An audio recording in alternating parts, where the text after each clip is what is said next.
Yeah. What up, Fight World? We back. Yeah. Smash the like button. Back on my bullshit. Back to back on my bullshit. Matter of fact, that was bullshit. I'm going back to back. Yeah, we going back to back on the bullshit. Oh my gosh. What's up with everybody? Let's get it. Man, I got some stuff to say. I got to get off my check. That boy Fab was killing this beat. Yeah. Do it one time, they gonna think it's luck. Gotta hit him with the repeat. They gonna still doubt. Now I got a 3-peat. Let's get it. Big Los, what's up? That boy Fab.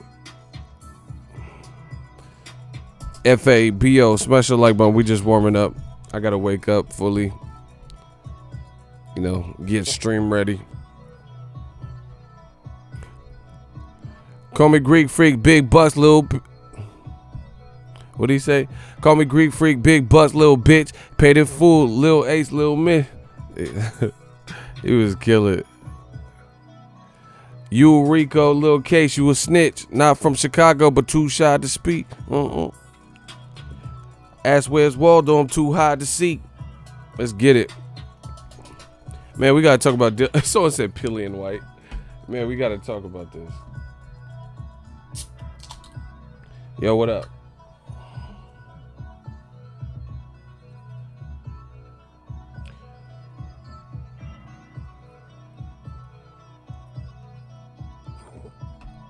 The new Fortune boxing's wet. Yeah, and they know you like to get wet though, Icy.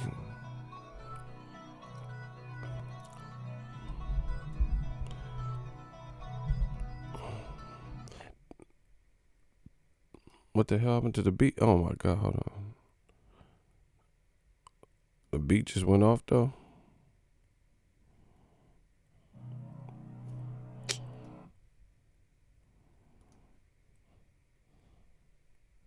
If you write anything on your computer, you need to get Grammarly. I write pretty much all day, every day, and Grammarly. That man Fab said, not from Chicago, but too shy to speak. Ask where's Waldo, I'm too high to seek. Move like cargo, I do fly weak. Princess in Lagos, Dubai's with sheiks. That man said he had Dubai with sheiks. Let's get it. Are you Icy feeling this gym though? Yeah. Man, we gotta talk about it. I don't even want to warm up. I'm gonna just go in and straight. Raw dog. This that raw dog. This that raw dog. Raw dog with a sawed off. Get your nod off when you nod off.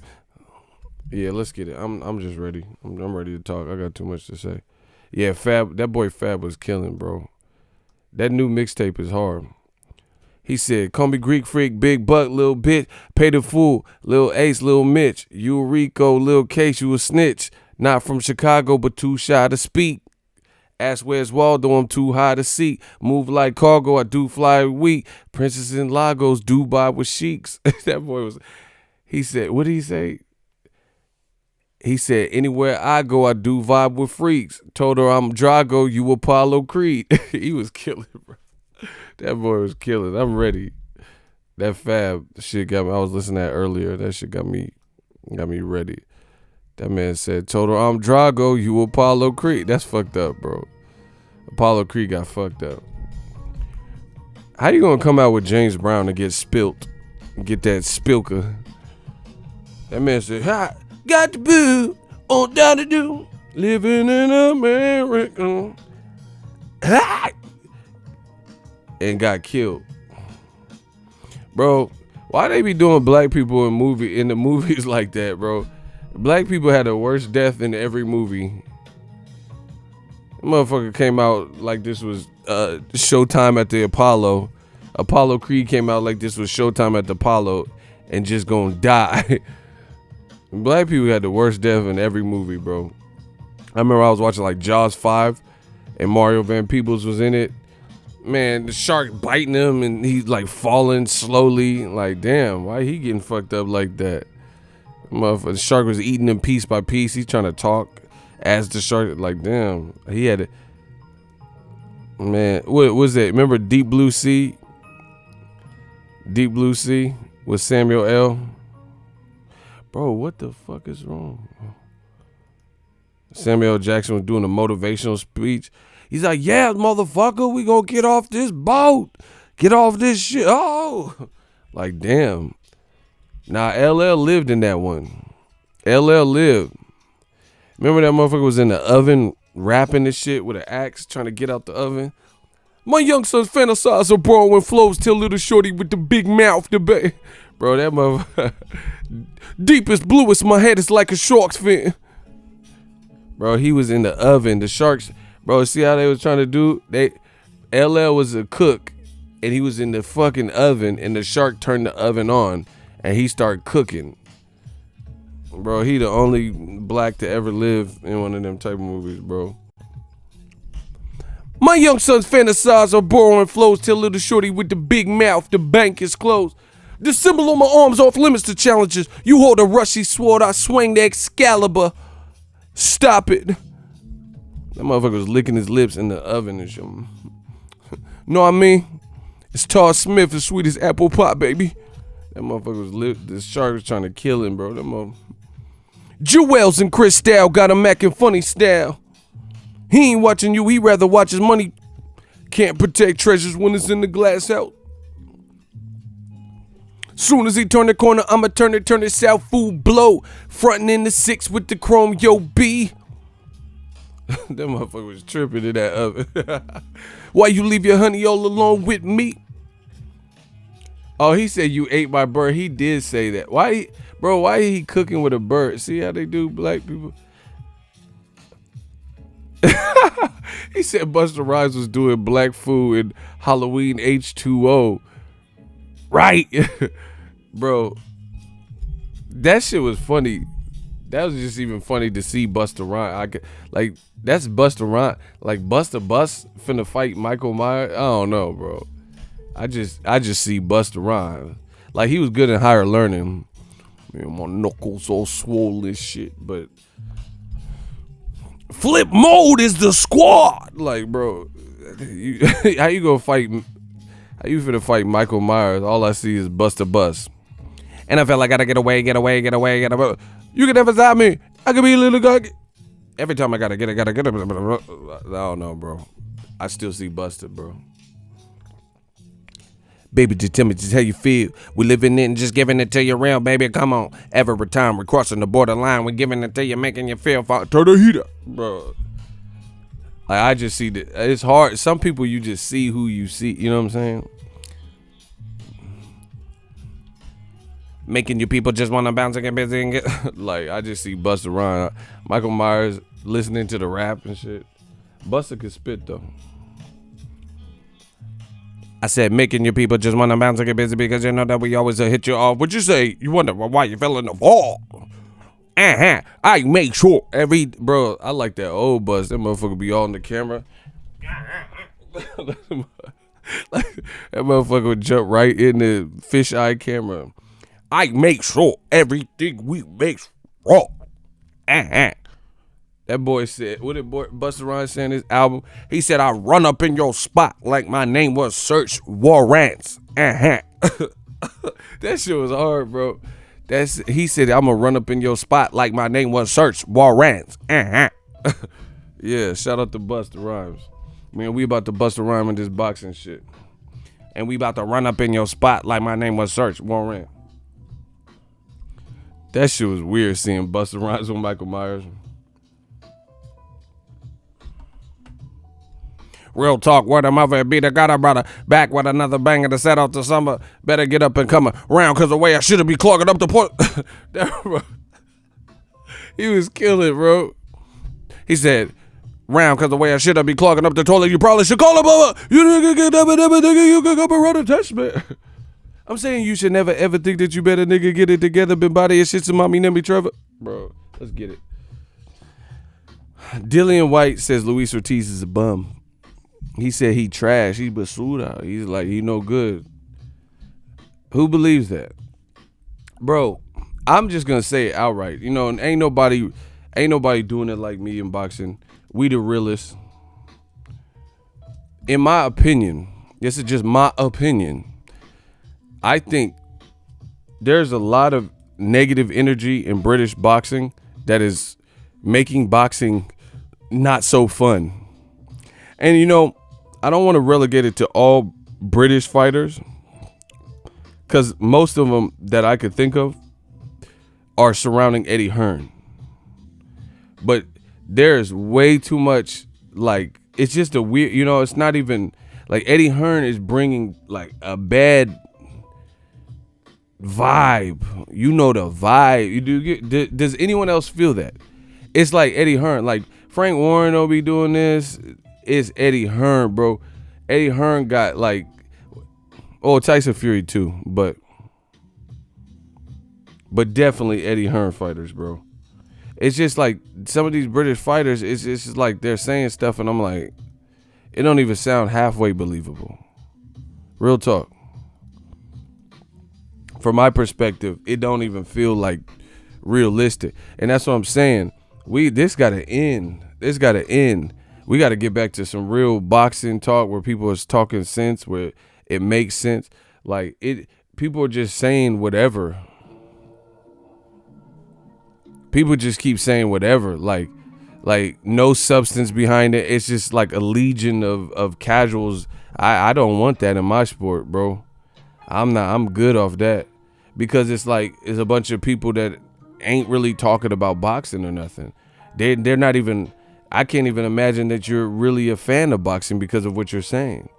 You know, this is the same bullshit with oh yeah, Wilder, he tried to get buying. He's a pussy, and you know, just there's no substance behind it. See, and the thing is, people think Americans like me or whoever are talking shit. I'm not talking shit. I will actually book it. What the shit I'm saying, book it. Let's do a lie detector. I really believe what I'm saying. These motherfuckers don't. I know they don't. There's no way you can believe this, or you're that ignorant to the sport. But you know, there's no way you could believe half the shit you talking about. You know what I'm saying? I really believe this shit. We could do what? All right. So, like, if this was Russian roulette or some shit, and someone said, "Hey, do you believe?" I'm finna pull it, because, bro, if there's a way to play Russian roulette, and then the one bullet is when you lie, you might get hit, but as long as you didn't lie, bro, I'll put this shit. Look, what? What? You see it, Kurt Cobain. I'll put that shit to my brain, because I really believe this shit. So, like, and I'm not condoning playing Russian roulette. I'm just, you know, figuratively speaking, because we gotta be. But anyway, bro, if there was a way to play Russian roulette, and if you lie, then, like, if as long as you didn't lie, you wouldn't get popped. You know what I'm saying? But if you lie, then there's a chance you get popped. You know what I'm saying? So as long as you told the truth, they're gonna hand you the pistol with no bullets in it. But if you lie, then they hand you the pistol with one in the chamber. Bro, these dudes couldn't play. These dudes couldn't play. They couldn't play with Ego Cobain because they don't believe what they're saying, bro. That's what I'm saying. Okay, so Luis Ortiz is a bum. Okay, you're lying. So hand him the burner. And bro, come on, bro. Ain't nobody finna play that. Because you know you don't believe that. It would be too risky, too dangerous. And nobody's trying to do that. And we don't condone that. You see what I'm saying? We got to start taking boxing back to high stakes. Ruth's Chris, you know? Morton's. We got to get back to high stakes boxing where people actually would bet money or, you know, bet anything on the stuff they're saying. People are like, oh, you bang and all this shit. Man, fuck all that. I believe what I'm saying. I'll be a martyr for what I believe. These dudes there's no way they could believe what they're saying. He said, why don't Dillian fight Luis-Ortiz? See, that's what I'm saying. That's a great fight. Great fight. So ain't nothing to it but to do it. And see, the worst part about it is Dillian White's cool. He's actually a good fighter. But he's just saying random stuff. It don't even sound bro, it sounds like pure like jealousy and envy, and it sounds insane. And it's like a lot of this energy is coming from the UK, be it Tyson Fury or Eddie Hearn fighters. A lot of it. Like America, okay, we got Broner occasionally. I ain't even seen Broner say nothing crazy recently. He just chilling, enjoying life. The UK trying to take over. Bro, I can't think of somebody. Okay, all the stuff Josh was saying, all the stuff Eddie Hearn's been saying, all the stuff Dillian White saying, and all the stuff that Tyson Fury's saying, beat that trio. So Eddie Hearn, AJ, Dillian White, Tyson Fury. That's 4 UK fighters. Name 4 American fighters, or 4 Mexican fighters from Mexico or Cuba or whatever. Name 4 fighters from the same region that consistently say the most outlandish things in boxing. Because I can't think of nobody else. Like where everything sounds radical, everything sounds crazy, nothing sounds like what we see on the day-to-day. Bro, name somebody like where it sounds delusional. Like every single interview they do has been sounding like hating, crazy, way off the mark. Name 4 other people. He said it really is the UK. I know, bro. I'm calling out names. It is what it is. Something got to give. Okay, Miller. Now you in the hot seat, motherfucker. I said name 4. I didn't say name 1 person. I said name 4. Yeah, you in the hot seat. Yusuf. Okay, Miller, name 3 other people that are doing recent interviews, like I said, that are constantly saying outlandish stuff. Okay, let's say Miller. I don't even know what Miller said that was outlandish, but whatever. We'll throw him on the list. Now name 3. You got 10 seconds, homie. Yeah. Shooters, get ready. I got something. I got a McGriddle. He said no one. Get rid of him. I told you, bro. I told you. Get rid of him. That man said no one. Yeah, like I thought. No one. Nah, get rid of him. Yusuf got to go. You stiff. Yeah, we leave you stiff, bro. You up out of Yusuf, you stiff. Get him out of here. Rigor mortis. Get him out of here. Sick of these dudes, bro. Oh, what about Miller? Bro, I didn't say there's not one person that randomly said. I don't even know what Miller. See, and that's what I'm saying. These dudes be lying. They liars. They're habitual, frequent liars. You stiff. Yeah, we turn Yusuf to you stiff. You up out of here. Get rid of him. Bro, I said habitual, like basically habitually doing these interviews, habitual liars and habitually selling like false things and radical headline. Ain't nobody doing this like them. There's no one I could think of that's recently, perpetually, constantly, every time I see a headline, it's something crazy that nobody believes. There's nobody. I can't think of one.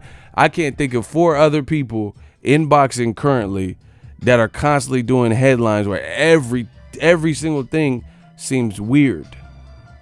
Double talk and man, stop it.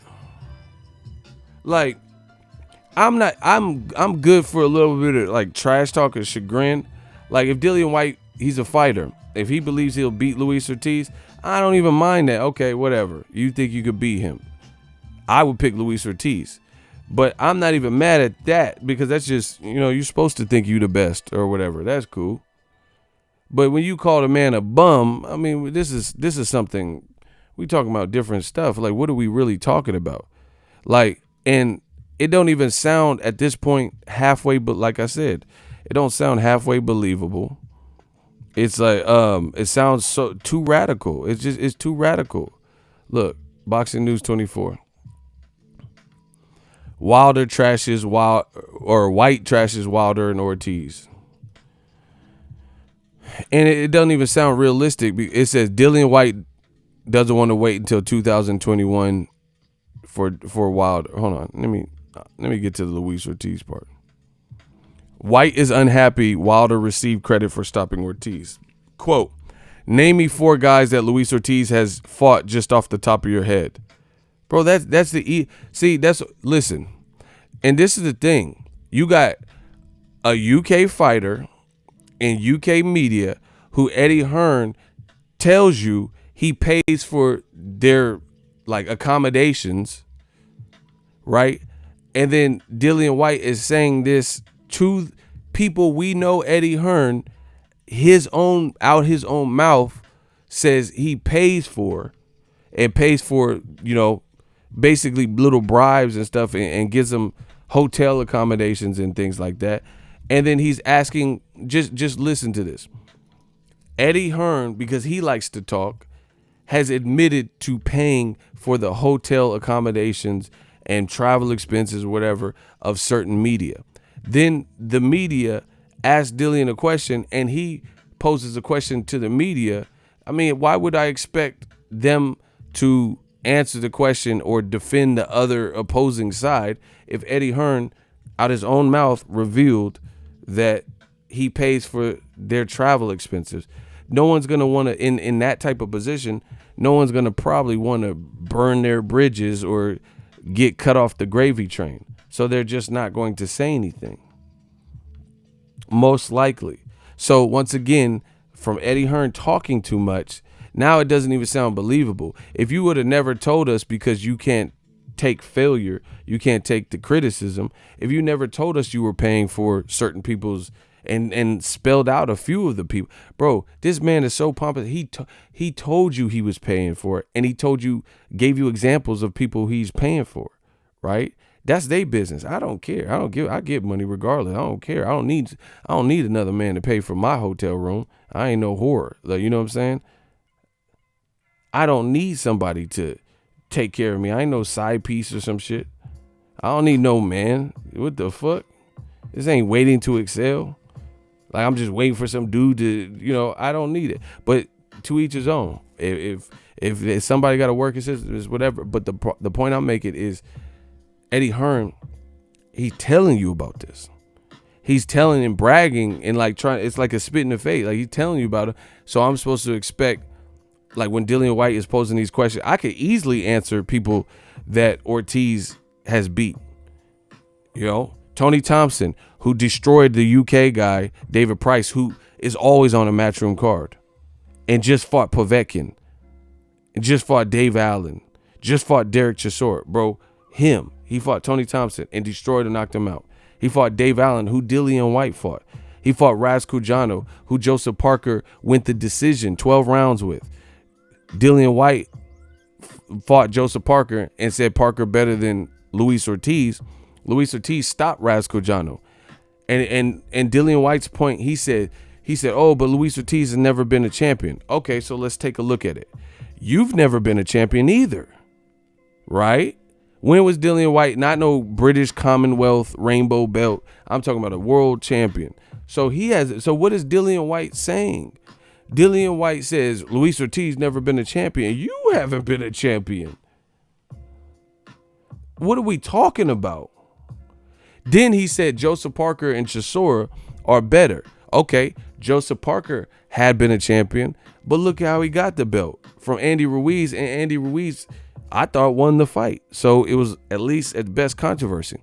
Then look at a mutual opponent that Luis Ortiz and Joseph Parker had. Raz Cujano, champion Joseph Parker, went 12 rounds with them, and never been a champion Luis Ortiz destroyed him in 2 rounds, and I was at the fight.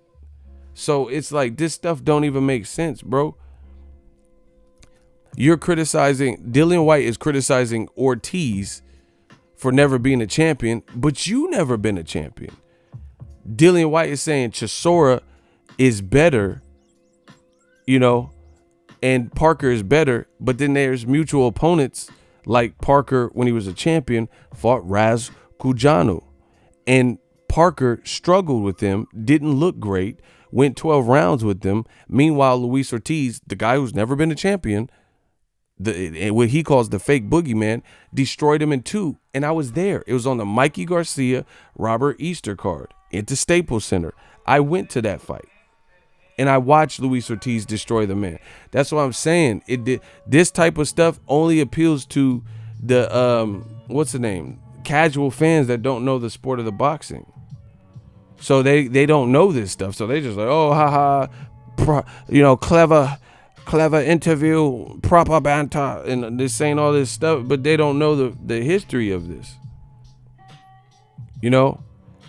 Listen, I'm all for the trash talk. I love it. I love showmanship. But to me, it's just like an actual comedian. The jokes that are going to be the funniest to me are the ones that seem natural and seem realistic. Like when Eddie Murphy's talking about, you remember as a kid and you would drive past McDonald's and then your mom would be like, oh, I'm not taking you to McDonald's. You'd be like, come on, I want McDonald's. And he's like, nah, she said, I got something better than McDonald's. I'm going to go home. I'm going to make you a burger. And he said, you're like, oh, I want McDonald's though. And he's telling you about experiences that you might have had as a kid. He said, and your mom go home, she pull out that skillet, she put the hamburger meat in, she chop up a bell pepper. He's like, this don't look like McDonald's. The thing that makes that funny is it's relatable. You knew if you were a child and you had those experiences, you know what he was talking about. But the stuff I can't listen. The UK is becoming more and more unrelatable. Y'all are in your own world, and it's called Fantasy Island. And I'm just summing up the energy. It's not everyone. Yeah, he said if you lie, you die. Goodbye. Yeah. It's not even sounding realistic. And the other thing that's crazy is we don't even understand what's happening with the B sample, with the UCAD, with Dillian White's case. We don't understand how the fight was allowed to happen. And on top of that, the UK feels, hey, the spot's hot with the B sample. This is the great time to do 40-minute, hour-long interviews saying a bunch of stuff that nobody believes anywhere else outside of possibly the UK. To me, it doesn't make sense and it doesn't help the fighter's career. I like Dillian White. I like, the trash talk, the reasonable stuff like in the past, and him like talking about Josh and stuff. I like that. He has an action style. He's fun to watch. That's cool. But the UK is making, especially Eddie Hearn's side of things, they're making some of these guys not sellable in America because it doesn't even sound halfway remotely realistic what guys are saying, and it just puts people off. Dillian White, he has a demeanor and a style where if he pull back the reins a little bit, I could see him having a lane in America, but not like this, like because he's doing too much, saying like Luis Ortiz is a bum, but you didn't fight him. And then he's saying that he tried to fight Luis Ortiz 3 years. Bro, get with your, why didn't he get with he said, I tried to fight Luis Ortiz 2 or 3 years and that's a fact. When was that? So what happened? Where's the contract? So Luis Ortiz said no? But the UK got to stop with all this. It just doesn't even, come on, bro. Dillian White said he tried to fight Luis Ortiz. But the WBC told, okay, let me get this straight. Deontay Wilder told Dillian White to fight Luis Ortiz. And he'll get a fight with him. The WBC ordered you in a final eliminator to fight Luis Ortiz, and that would put you as the number 1 mandatory to fight Deontay Wilder. And the mandatory was Brazil, and Wilder actually fought Brazil this year. Dominic Brazil said he would come to the UK and fight Dillian White since there's controversy as to who's the number 1 in their mind. He said, all right, I'll put my mandatory up. Then now Luis Ortiz or Dillian White is saying that he tried to fight Luis Ortiz 2 to 3 times or 2-3 years ago. So why didn't the fight happen? That's what why did you fight Derek Chisora? 2 years ago, you're probably fighting Robert Helenius. Why'd you fight him? Like, it don't make, why'd you fight Lucas Brown then? if you wanted to fight Luis Ortiz this bad, and everybody else, including American boxing fans, the WBC, Deontay Wilder, wanted you to fight Luis Ortiz. Luis Ortiz wanted you to fight Luis Ortiz, right? Then why didn't the fight take place? I'm not understanding this. I do not understand how everybody wanted the Luis Ortiz Dillian White fight, and Dillian White saying he wanted it, but the fight didn't happen. Why didn't it happen? What happened? I'm not understanding what happened. Luis Ortiz, and it's like, to be honest, it's really wasting my time. It's really a waste of my time that I shouldn't have. I have to. The only reason I'm doing this is because I want to educate fans. But it's really like, I really want to be getting paid for this because it's wasting my time. I already know the answer. ESPN. All right. Dan Rafael. Look at the date. April 24th, 2008. Bro, this is already set in stone. Dillian White, Luis Ortiz eliminator ordered as the WBC provides status updates. So Dillian White keeps saying this 5,000 days thing, 500 days or whatever. Here are the notable announcements. You guys see this? The organization, WBC, ordered a final heavyweight title eliminator between England's Dillian White and Miami-based Cuban defector Luis King Kong Ortiz for the right to become the division's secondary mandatory title challenger behind Brazil.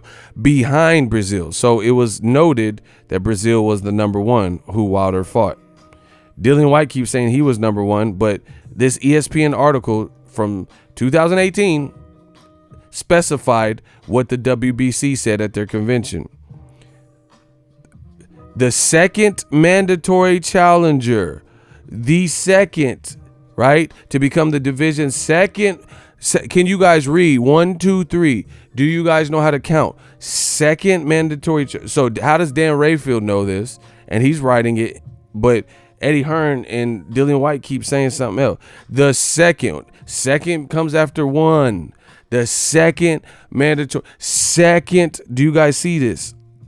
The second mandatory challenger behind Dominic Brazil for the right to challenge titleist Deontay Wilder.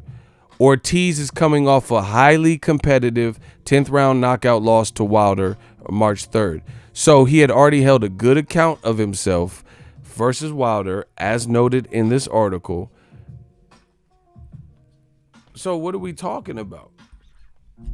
Dillian White, right then and there, you can stop the counting. In the UK, all y'all. 586 days. It's been 740 days. Why are you counting when there's an article from probably our biggest sports imprint that specifically spelled out based on the press release and the ones, and he might have even attended this when they did the WBC convention, that specifically spell out Dillian White's place, who was the number one mandatory, and that they ordered the Luis Ortiz versus Dillian White fight. Please, it doesn't. What are we counting? That's what I'm saying. Eddie Hearn and team keep lying, like we don't remember stuff, bro.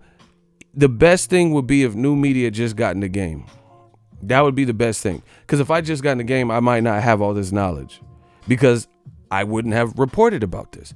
But as you guys can see, I remember this stuff because I have a good memory. But in addition, because I reported on all of this stuff. That's, bro, it's like Freddy Krueger, how he rips his shirt open and he has the faces of all the souls and kids that he killed and shit. Bro, that's me. These are reports. This is what I've been doing for the last few years. See, it's easy for a fighter to forget, be misinformed, because they're fighters. They're training. They're, spending time with their family. They're in the fight. They're in fight camp. Me, I'm not the fighter. I'm the one who's reporting on this stuff, and I made reports on all of this. So it becomes easy to stick with me. So what is up? To be honest, what's up with all the counting? Oh yeah, it's been 700 days. We're tired of waiting. We're gonna sue the WBC. There's documented proof from credible sources, like at least ESPN, when it comes to facts, just writing out what was discerned, and it told you right then and there that Wilder his mandatory was Dominic Brazil. Like, honestly, this is what I'm really trying. People are going to take this as I'm trying to bash the UK. I used to live in England. I keep telling you guys this. I love the UK, but some of your representation got y'all looking out in these streets looking wild, bro. And I'm trying to help the UK. This stuff needs to end. It needs to end. There's no way that people believe this with new media around. There's too many people who have reported this same facts. So again, you can live in a fantasy world and act like you can't type a few characters into a search engine and pull up the same information that bro, look. Bro, we got receipts on all of this stuff. That's why it's not like resistance is futile.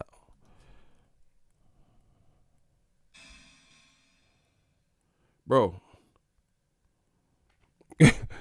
Bro, who want to see me body it with the receipts? Do y'all want me to catch a body with the receipts? I could stop. You don't want me to stop?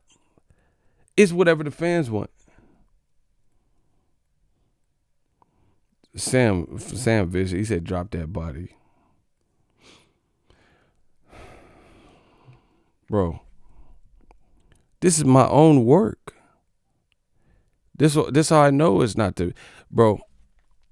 I'm a genius. It's just admit it.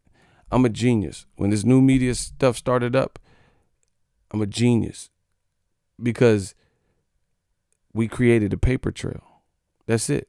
That's the genius thing we did. We created a paper trail. It's like the scene on Training Day. Ethan Hawke was like, "You've been playing this all day?" He said, "Shit, I've been playing this all week." Bro, we've been playing this for years. Everything that you see that's happening is just happening how, God destined it to happen. But the paper trail, this is why I did this. Why do you think I busted my ass for the last few years and made videos and stuff? Bro, I've been playing this all year. So we have something and stuff. No matter what, bro, I could quit boxing. The proof is all right here of everything that I've said. They can look at my body of work.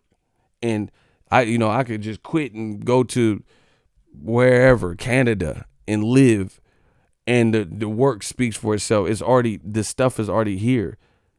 We already have the paper trail. Now look at this. Boxing Ego, October 12th, 2018. Dillian White, Luis-Ortiz, Whyte-Ortiz. Eddie Hearn not really trying to make Luis King Kong Ortiz versus Dillian White. Look, 1 year ago. So this interview where Dillian White's claiming that Luis Ortiz, he'd been trying to fight him, just came out. How do I have content from well over a year ago for that video, but even before that, where I told you Eddie Hearn wasn't trying to make Dillian White? There's no way to post date that and go backwards in time. And I'm already talking about this because I seen it coming a mile away. Subscribe to the channel. Drops 1. What up, Fight World? It's your boy Ego, and I'm back with some more boxing. Make sure you smash the like button. Also, subscribe to the Venmo donations and the Patreon family. We working. Now, just like clockwork, Eddie Hearn does a recent interview, and you can find it on the internet. He says that the mass public would prefer a fight with Derek Chisora, so that's their number one priority for Dillian White. Derek Chisora, a rematch, a guy that Dillian White already beat, and he says the public prefers that over a fight with Dillian White and Luis King Kong Ortiz, right? Or apparently Dominic Brazil. Listen, like I said, just like clockwork, new media is on the case.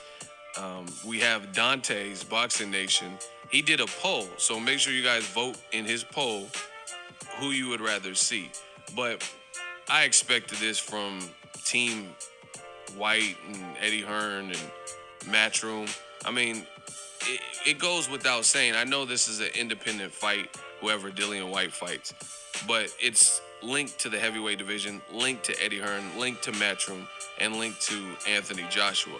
And this just proves to me what I already knew about Anthony Joshua and Deontay Wilder and Eddie Hearn and Barry Hearn and Matchroom, and why that fight didn't happen. Period. Because you see patterns where it's similar behavior, even though it's totally different. Well, I mean, like Dillian White is not the number one cash cow on Match. What are we talking about? You know, solid fighter, good fighter, but he's not the number one cash cow. And yet, and still, Eddie Hearns still would rather try to put out this narrative to the public that we know not to be the case. Listen, not to toot my own horn, but I have a popular boxing channel. Bro, what are we talking about? That's just one of the videos, bro. I got so much in the chamber. Like, that's just one video from a year ago. That's from a year ago. So all that counting bullshit the UK is doing, 606 days. Stop that. What are you counting for? Count how many days it's been since that B sample came out. Count that. Like, what are we counting for? Why are you guys counting at this point? The WBC ordered that fight, and they did nothing about it. There's been several final eliminators that Eddie Hearn has not. And see, listen, you can say it's Dillian's fault. You can say it's Eddie Hearn. You can say it's Dillian's for trusting Eddie Hearn. Whoever you want to blame, but it's their side, period. You know, because Eddie Hearn didn't facilitate that fight, period. He did not. He did not get that fight for. He did not get it. Just like he didn't get Amir Khan, Kell Brook. Just like he didn't get Wilder Joshua. Just like he ain't get Billy Joe Calum. Just like he ain't got shit for Demetrius Andrade. Bro, this shit about to be over. This shit about to be over for y'all, for real. Because y'all keep playing. It's about to be over. It's about to be over. This, y'all in over your head with this. And y'all keep coming at me with this dumb shit. It's about to be over for real. And it's sad. Look. Multiple opportunities. This is Sky Sports, y'all. Dillian White and Dominic Breazeale ordered to fight by the WBC.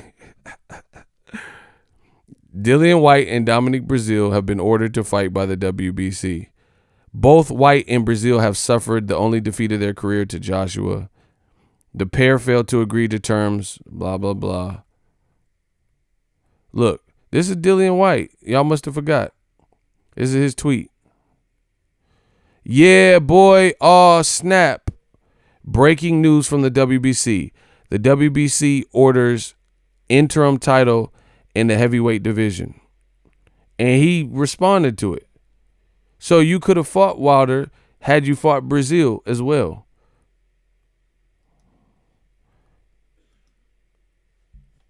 What are we talking about, people? Had you fought Breazeale, you would have been the mandatory should you have beaten him. And guess who Wilder fought?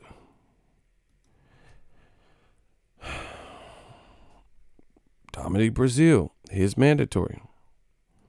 There's an Eminem bar. It was raw. Eminem said, what did he say? I don't know the whole verse or whatever, or the bar exactly, but he says like something like, I'll erase you. He said, I'll take it back to Lover's Lane. He said something like, I'll take it back. He said, I'm petty. I'll take it back to Lover's Lane, to the night you was thought of, and cock block your father's game. That's what he said. Something like that. He said, I'll take it back to Lover's Lane, to the night you was thought of, and cock block your father's game. I'll take it further back than that, before we knew each other's name. He said, run in the ultrasound and snatch you out your mother's frame. No, that's what he said. He said, I'll take it back further than that. before we knew each other's name to the running the ultrasound and snatch you out your mother's frame. I take it further back to Lover's Lane to the night you was thought of and cock block your father's game. That's what he said. Bro, he said he'll snatch you out the ultrasound. And then he said, I'll take it back further than that, back to Lover's Lane to the night you was thought of and cock block your father's game. That's how it went, right? So I just showed you the receipt. I'll take it further back than that. That was a more recent, the WBC ordering it. Bro, it's looking so ugly for old media. Look, this is Sky Sport. Yeah, this is Sky. This is UK media. Dominic Breazeale would welcome a fight against Dillian White. This is from August 25th, 2018. And guess what? In December, did he fight Dominic Breazeale? This Urban Dictionary said he would welcome a fight to Sky Sports in an exclusive. He said, I thought the Dillian White fight myself. And actually, he says, this is Dominic Breazeale exclusive with Sky Sports. I thought the Dillian White fight and myself was going to happen this year. He's bound. Look at it. He's bound with the situation with the WBC and the silver belt. I have the WBC mandatory. That's the second piece of information, ESPN and now Sky Sports, that I have given you. Two supposed to be credible sources, one from the US, one in the UK, acknowledging the fact that Dominic Breazeale was the, say it with me, WBC mandatory, right? I just showed you the ESPN article as well from 2018. I only thought it was right for him and myself. This is Breazeale talking now. I only thought it was right for him and myself to get in the ring and square it off, as the fans would love to see it. So hopefully that fight does come here in the near future. If they want to see it, I'm going to make it happen. Bro, you got called out by Dominic Breazeale. It's definitely, look at this. It's definitely up to Dillian White. I'm a fan pleaser. And if the fans want to see it, I'm going to be the guy to give it. I'm in a situation where the belts are beautiful and I want to hold all the belts by all means. But at the same time, I want to please the fans. If they want to see it, I'm going to make it happen. Bro. And Dominic Breazeale would make it happen because he fought champion Anthony Joshua when he was a champion. And he fought Deontay Wilder, who's the longest standing, heaviest hitting champion. So tell me one fucking, I am going to body something, bro. Tell me one fucking reason why after Dominic Breazeale fought Anthony Joshua, after he was a champion, which meant it was after the Dillian White fight, because the Dillian White fight happened and Joshua wasn't even a champion. So tell me why Dominic Breazeale would fight the champion version of Anthony Joshua, get stopped in that fight, come back and fight all these other guys, including Carlos Negron, an Olympian, and then fight another champion, Deontay Wilder, who happens to be probably the hardest punching boxing heavyweight in history, who is a champion, a longer standing champion than Joshua even. And he fought both those guys, but he was afraid of Dillian White. Man, it's over, bro.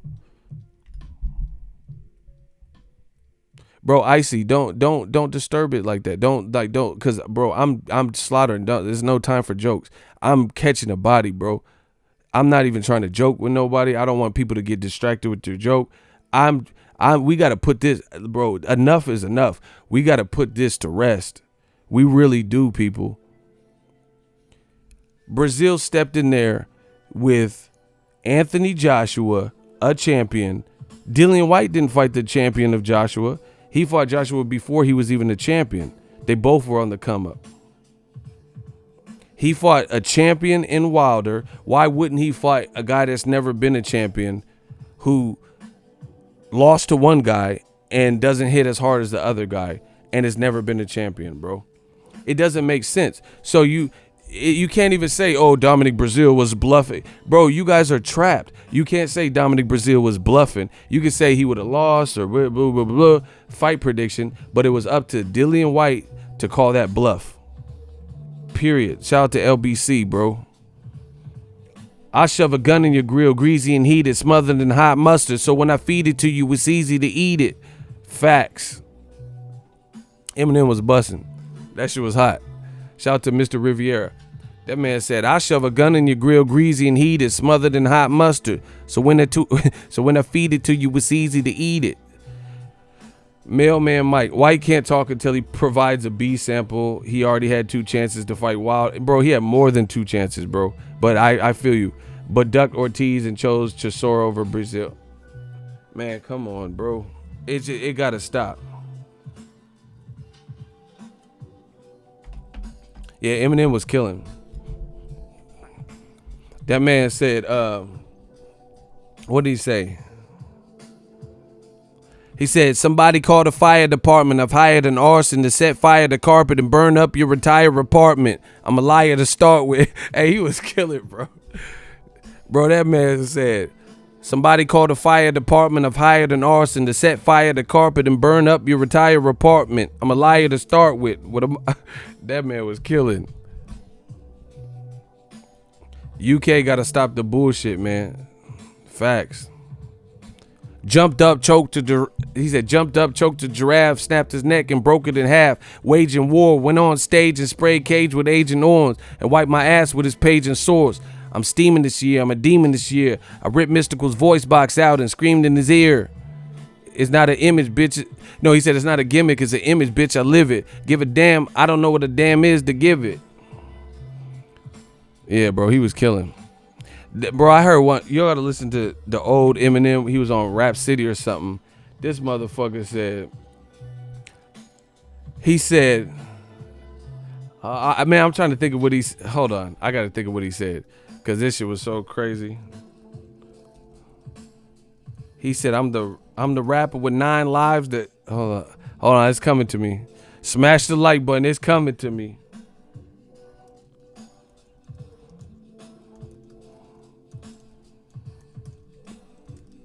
Smash the like button. We working, bro.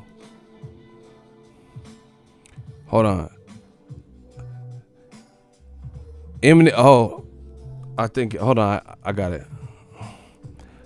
That man said, "Hi, y'all. What you say, Trick? What am I on? 2 tubes of airplane." Hold on. He said, "Hi, y'all. What you say, Trick? What am I on? 2 tubes of airplane glue and a can of Krylon, eating a crayon, setting fire to rayon, flaming the nylons of 2 white legends, screaming die blonde, strike matches on white patches of dry lawn." He was killing, bro. That man said, strike matches on white patches of dry lawn, and I run and jumping right in front of the fire hydrants. 5 blunts, and you expect me to die once with 9 lives? Fucking chickens in front of my blind wife. Suicide on my friends tell me to try knives. He said, you want to mess with the motherfucker who skydives out of a plane just to give the Statue of Liberty high fives? Hey, that man was killing, bro. He said, you want to mess with the motherfucker who skydives out of a plane to give the Statue of Liberty high five? That man said he'll jump out of a plane just to give the Statue of Liberty high fives. Bro, he was killing, bro. Fuck that. The one man on the planet that jump off the Grand Canyon. No, he said, the one man on the planet that drive off of the Grand Canyon and the Grand Dam and land in the handstanding.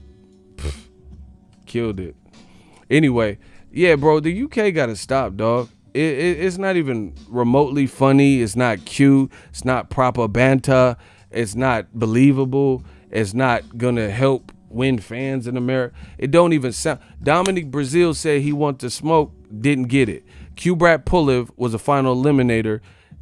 Eddie Hearn lost the purse bid. Then he went a different direction. Put Dillian White in there with Joseph Parker coming off directly off a loss to Joshua. Bro, this is why it's called rematch room. This is why it's called rematch room. They keep making the same matches. It's like what Jamie Foxx said about Terrence Howard. He said, how Terrence Howard going to say something about, is this the same guy that plays the same character in every movie? He said, hustling for, what's up with the hustling flow, man? Bro, rematch room. They keep making the same match. Dave Allen versus Liam versus Dave Allen. Derek Chisora versus, bro, it's the same key players. Bro, if it's a heavyweight fight, it got Joshua, Dillian White, David Price, Dave Allen, Derek Chisora, or Carlos Takam. Bro, that's it. They in it. If it's a rematch room fight, one of them motherfuckers is in the shit. Period. It's Dave Price, Davy Crockett, Dave Allen, Liam. Bro, Chisora versus Dillian White. Dillian White versus Pikey Liam and all that, bro.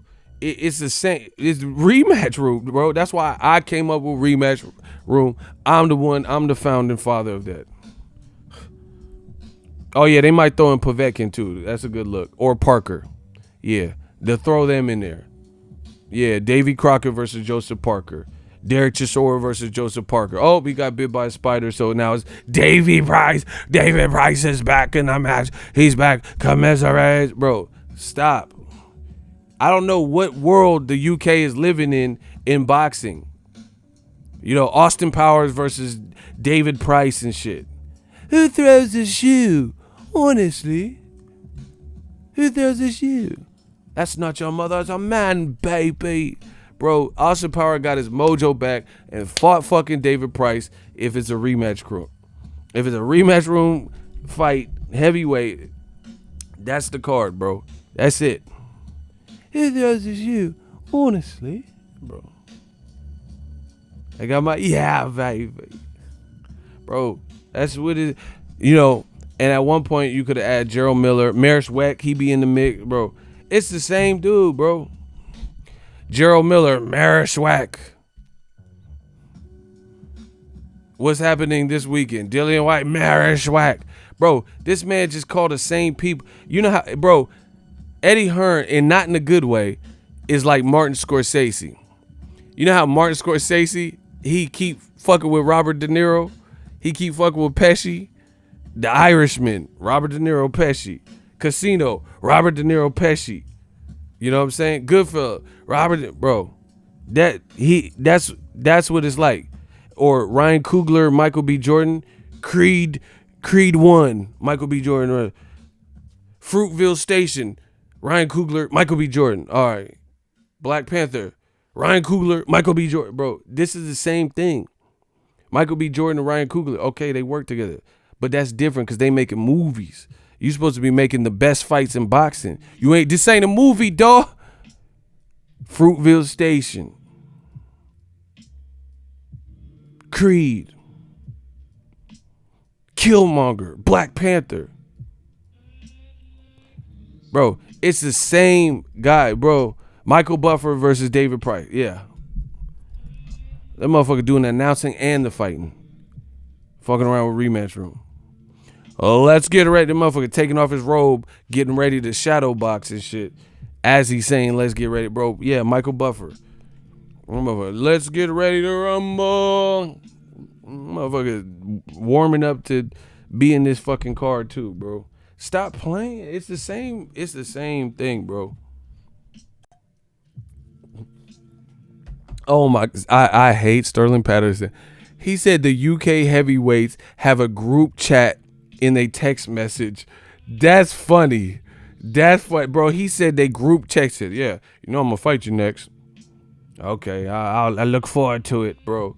Bro, it's the same fight. Bro, they just keep reciting. Bro, Eddie Hearn need to be in the Captain Planet reboot because all the man do is recycle. I got the most bars. Bro, he's recycling. His other divisions like that too. Sam Eggington versus Egg, bro, fucking grilled cheese, Gary and shit. Bro, I don't know these dudes, bro. I don't know half of these dudes that they keep putting these, man. CashApp Ali. Who is that? That motherfucker sound like a money trading app and shit. Well, who is CashApp Ali? That motherfucker bit David Price's stomach out. What is this? What are we talking about? He bit the man's stomach on national TV. Y'all paid pay-per-view to watch a 6'7" man. No, he like 7 foot. David Price like 7 foot. You paid box office pay-per-view to watch a 7-footer get tackled and bit in the stomach like the motherfucker had rabies. And y'all paying for this and repeating this, yeah, and dead, and doing all these games and shit. You paid paper. Bro, do you understand? I slapped the shit out of Comcast if I paid $100 and a motherfucking 7-foot dude getting tackled. Bro, he getting tackled and bit in the stomach. That man gave him a tummy tuck on national TV. Gastric and all that. And you guys keep condoning like you getting taken care of. And got the nerve to say, oh, nobody wants to see Mayweather return. What the fuck? You need to. Mayweather put on better fights than this shit. Bro, every fight Mayweather's been in is better than Dave Price versus CashApp Ali. Bet that. I don't care what fight. Berto, yep, way better. Canelo, yep, better. Juntao, whatever the fuck, dude. Juntao, what's his name? Attention, bro, way better. Mayweather's never been in a fight I've ever seen that was worse than that shit. That motherfucker got tackled and bit in the stomach and had a bite mark. This man had a bite mark. Bro, he had a bite mark on this shit. Y'all got the same fight over and over and be talking about, oh yeah, nobody wants to say Wilder versus Ortiz too. Bro, stop it. Please stop. Please stop letting another man gas you like this. Please, I beg of you. Y'all be watching the same fight over and over, but got so much to say. Look at okay, Macklin or whoever the fuck this is, and then look at his suit, bro. Look at David Price's suit.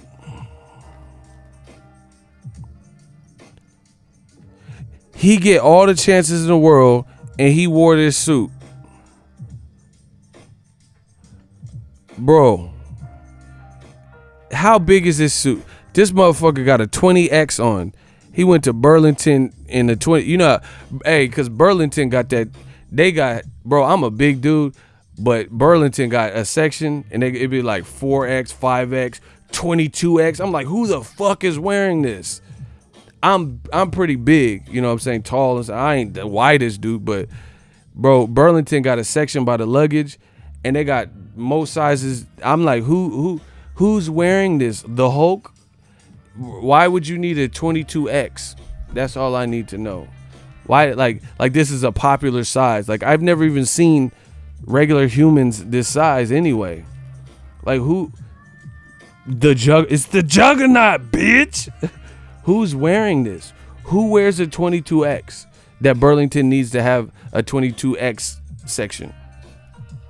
Bro, this motherfucker's suit, bro. If you go to the dry cleaners, they charging you triple. This is too damn big. The dry cleaners is, bro. So okay, so if my girl go to the dry cleaner, they gonna charge her the same price as David Price. Price for price. They gonna charge. Do you see how big this suit is? This man's suit. I've never even seen it. The UK swag just hit different. I've never seen this. This man's suit. Look at everybody else's shirts, and then look at it, bro. He wearing a tent. This motherfucker is. He went to Big and Thanos. That's where he shop at. Big and Thanos, not Big and Tall. This motherfucker shop at Big and Thanos. That's where he shop. This shit is too big for this world to be wearing that. I've been around Wilder, Dominic Brazil, all these big dudes and shit. Ain't nobody suit that goddamn big before. This man's suit is entirely too big, and y'all and the UK like this shit. Bro, his suit the size of Great Britain and shit. Why does one's suit need to be that big? Where did you get that material? That motherfucker went to Wakanda and got that suit.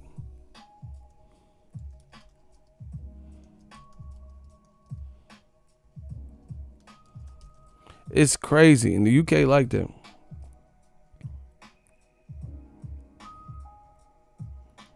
The UK, they like, yeah, Davey. This man he got the chopper suit. Yeah. Bro, look at this. This is insanity. That motherfucker forgot his clothes, and Sky Sports said, just use the ring apron. You know, we have a seamstress in the back. Just grab that boxing ring apron. They put the nah, bro. You know what he looked like? I'm gonna show y'all.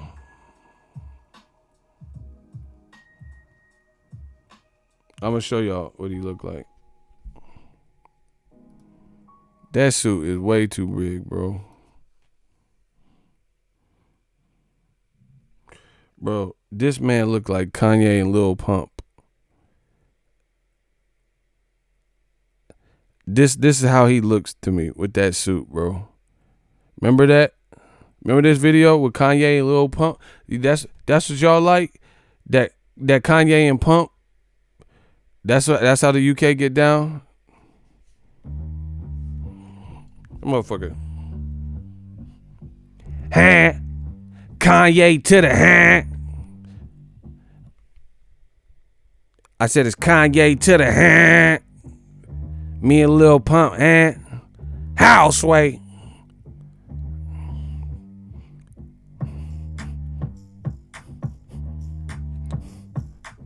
Hey, smash the light, hey. I said I like to get, but I like to hit it, bro. I like to get it crunk, huh? I said I'm a big truck, I pull the bigger truck. I like my. You're such a fucking You're such a fucking I love it, huh? Super bad make loving, huh? Bro, get this shit out of here, bro. This man's suit got to go. In the UK, yeah, David, they put him in every card ever since that, bro. This motherfucker stole, he stole every suit from the Men's Warehouse. Remember that dude from the Men's? We got the best suits, all the goddamn stitching. I guarantee it. That motherfucker, where is dude? Where has he been, bro? That motherfucker guaranteed it and took everybody money and cut turf. That motherfucker in Turkey. That motherfucker stole every suit from the Men's Warehouse and went to Turkey. He stole everybody money, bro. Where's that dude? Do you guys know who? The Chuck Norris looking motherfucker, bro. Sham Wow looking motherfucker. Do y'all remember that? He said, here at the Men's Warehouse, we have the best prices, low prices, the best goddamn stitching. I guarantee it. Bro, David Price ran off all in the mall, stole every suit from the Men's Warehouse, and then got it crafted like a quilt. You know how like quilts are? Bro, he took every suit ever created in the Men's Warehouse and then crafted into one big fucking suit. Hey, bro, hey, mailman Mike, you gotta chill, bro. He said that suit was made from Jabot jeans. Bro, it was. Someone said he got a Beetlejuice suit. Oh my God. It's such a fucking no. Bro, you know what else he looked like? I'm gonna show you. Hold on. I'm gonna show you what this man looked like. Smash the like button. It's okay. Bro, the UK gotta stop with all this shit. Cause this just look different to us. Bro, I'm gonna show you what he looked like. Alright. Icy might even know this because my young boy be well informed. Alright. Who's seen? Shout out to Standing 8 Count. They need to test that suit's B sample. Y'all out of control. All right, so this is the suit. I'm going to show you what he looked like. I pulled it up. He said he got that Steve Harvey suit. Family Feud. Nobody wins when the Family Feud. I'm clear while I'm here. How about you? You can't fit this in the Steve Harvey suit. Bro, I'm going to show you what the suit looked like.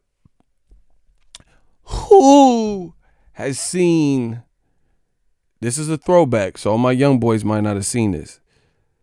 It's from like the 90s. Who's seen Mario Brothers, the movie? Just say I, yes, some kind of indication. Who's seen the Mario Brothers movie, the live action movie?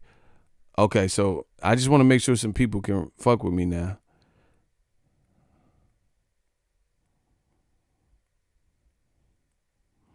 Okay. David Price looked like a Goomba. Remember them? Do you remember the Goombas? Remember the Mario Brothers Goomba? Hold on, Bro, he got the Goomba suit. Look at that. Bro, look. That's what that looks like to me. A fucking Goomba.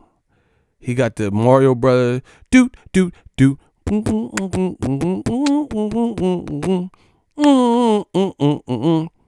do do do boop boop boop boop. Bro, he got that Goomba. Do do do do do do. Do do do do do do. Do do do do do do do.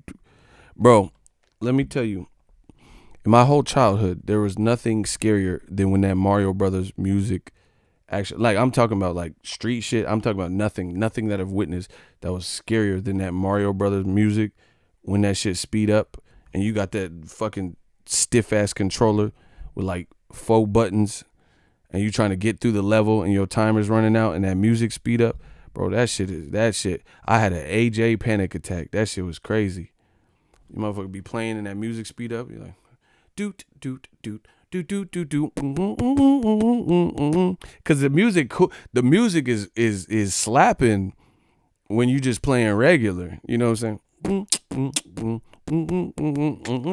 Like you just playing with one hand and shit. Do do do do do do do do. Do do do do do do do do. Like that shit just hit. That shit sound kind of tropical with it. I'll be on the sticks like, okay. Do do do do do do do do. But then that nerve-wracking music come on.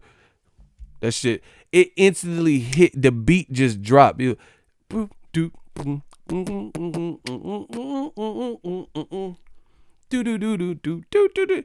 Then all of a sudden you hear do do do do do do. Oh shit! When that do do do do do do shit. Oh my gosh. Hey, bro, that shit give you a heart attack as a little kid a little bit. Bro, that shit really come through like boom do do do do do do do do do do do do do do do. Do do do do do do. Oh shit! Here go the do do do do do do shit. Hey, that shit. I pee a little bit. You know, you get scared a little bit. Your butthole pucker. Oh shit! Your asshole dilate. Bro, I hated that. That ain't nothing scarier than that. My mama give me a whooping. What? I'll get the bill. I'll get a switch. That shit didn't scare me. That Mario music, who the fuck created? John Carpenter, what the fuck? Who came up with that beat? Timbaland? That shit scary than a bitch. That shit come through like do do do do do do do do do do do do do do do. Oh shit, you gonna speed the music up over me, huh? You motherfucker turn into young Denzel. Oh, you motherfucker. All right, okay, you wanna speed the music on me? You think you can speed the music on me? Shoot program. Oh, I'm just gonna have to spit chilling. Hold on, bro. How the spit just fester in the beard, huh? That was fucked up. The spit just dribbled out like Luis-Ortiz a little bit and just it's gonna fester a little bit. I was hoping the spit kind of can't. Never mind. Anyway, you shoe program you motherfucker. You think you gonna speed the music up on me, huh? That. Do do do do do do. He said Mario be running so fast. Facts. You be jumping over pits and you be Jackie Joyner with it. Marion Jones and Mario trying to rush and try not to make no mistakes. And you would like be lightweight. Like I deal pretty good with pressure, so I'll be like lightweight kind of hitting. Like when I was doing the level slow, I was like, you know, I'm surprised. I'm like, damn, I ain't making that many mistakes. Motherfucker trying to rush it in, do do do do do do. But I love on Mario when you get that fucking star, bro. When you get that Mario Brothers star, that's like fucking and then the condom break, bro. That's just a whole different feeling when you get that star. Like when you smashing, you bashing cheeks in that condom break. That motherfucker. That Mario. How the music go when you get that star? Do do do do do do do do do do do do do do do do. Bro, I just run through shit. Real shit. Bro, I was running through I was running through Jerome the Bus Bettis. Give me that fucking star. I'll run through some shit. I was just running through everything, bro. Like, I think whoever did that might have been on drugs, because that's like, that star I think was like PCP or something a little bit. Because he was just invincible. Nothing could stop Mario. Do you know what I'm saying? Like, he was on that, bro. Mario, I didn't know you like to get wet though. That had to be a drug. That star had to represent like Molly, or Mario was off of Bean, I feel. He said Mario on Sherm. Yeah, bro, he was not normal when he got that star. There's no way that star wasn't Sherm. It had to be. Like Pac said, it's like a Sherm. I think they learned to fly.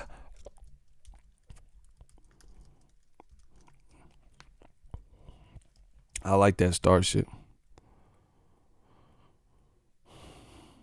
You get that star, you start running through some shit. Hold on.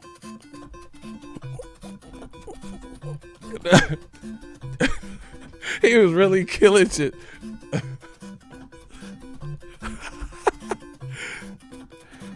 Yeah. Do. Bro. Who made this soundtrack? This is like legendary shit. Bro. He started, man, he was invincible. That star, that motherfucker ran straight to Princess, started smashing and shit. Like, he be at the beginning of the level till you get that fucking star. You be in the back with Princess, like, yeah, motherfucker.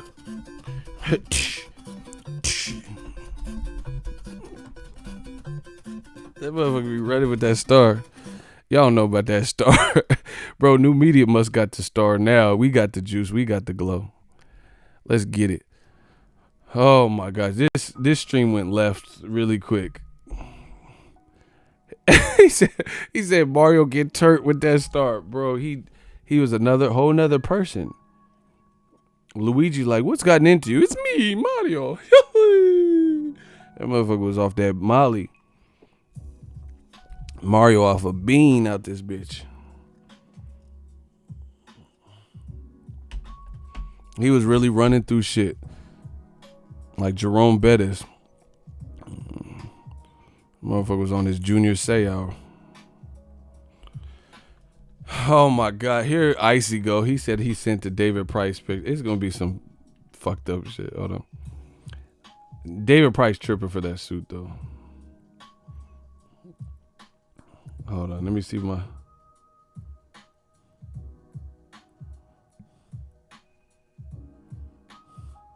Hey, bro.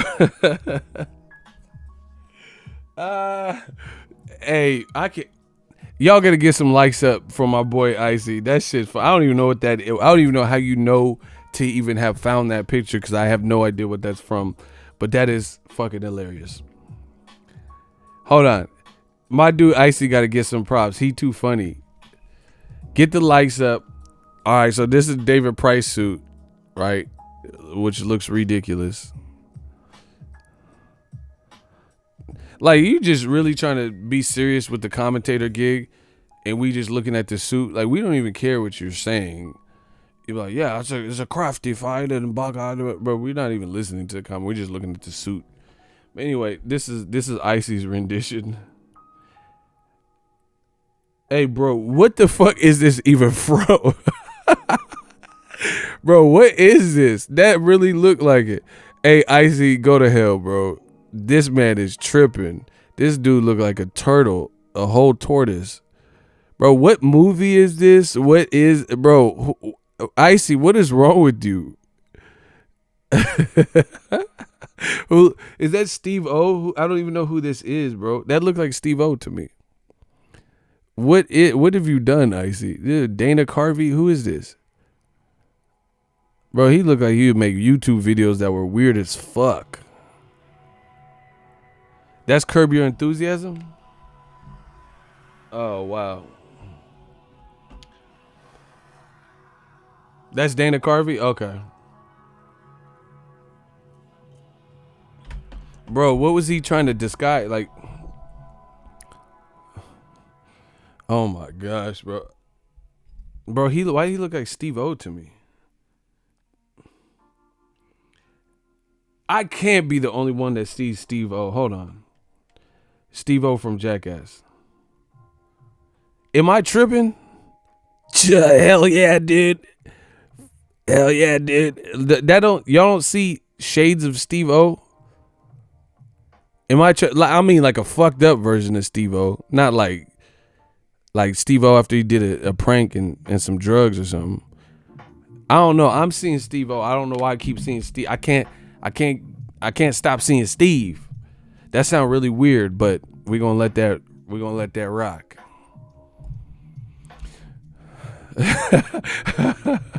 Mr. King Palmer, what's poppin'? Thank you. $4 super chat. He was actually in the process of saying the word turtle. Okay.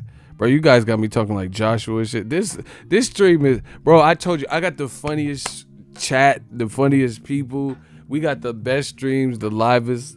We done the livest live gates. Let's get it. Man, my face really hurts from messing with y'all. That's too funny. That was a good one, Icy. I like that. That was a good one.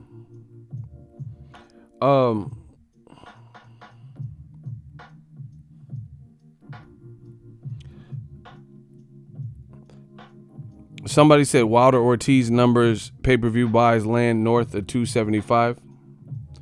The most, it said 275 to just under 300,000. That's cool. You know, I mean, it's the man, bro. The dude was in. I thought it would probably be more with Luis Ortiz, or with how Fox was. I don't know if it's official. That's just what I just seen. You know, bro. The thing is this, and I'm not making no excuse. I'm just telling you what it is. November is, bro. That's right before Christmas. So you're doing a pay-per-view right before Christmas.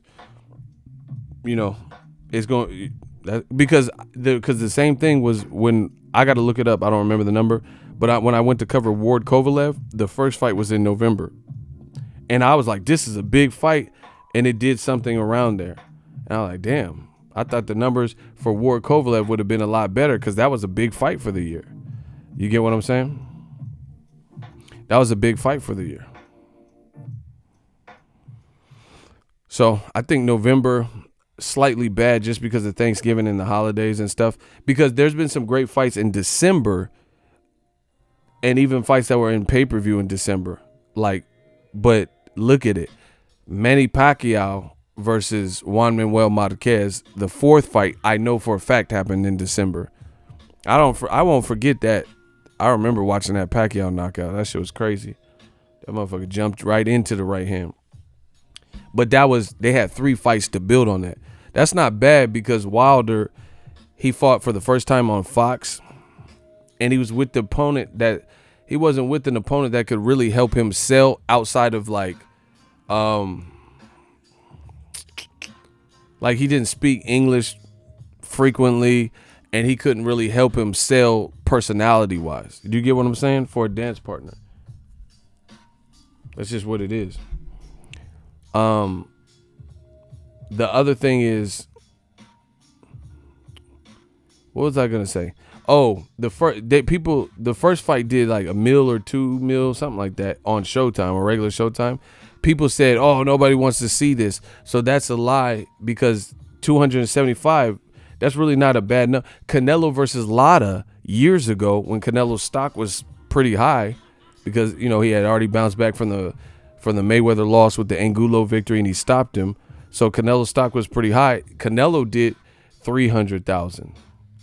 He didn't do much more than that, and that's Canelo. So people are gonna try to hate on that number. That's better than Golovkin. That's better than Golovkin. Anything he's done outside of Canelo fights, and we know the Canelo Golovkin fights were big, and a lot of that was Canelo too.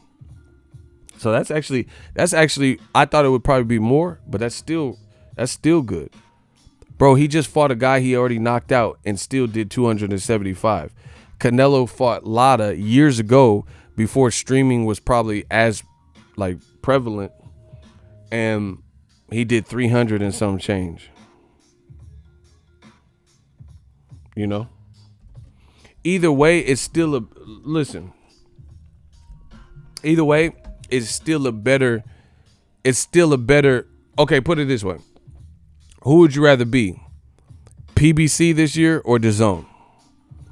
PBC had Broner Pacquiao, Pacquiao Thurman, Spence Garcia, Spence Porter, and then Wilder-Luis Ortiz. So there were a bunch of pay-per-views, but again, with pay-per-view, you I see a fool. He said PBC LOL.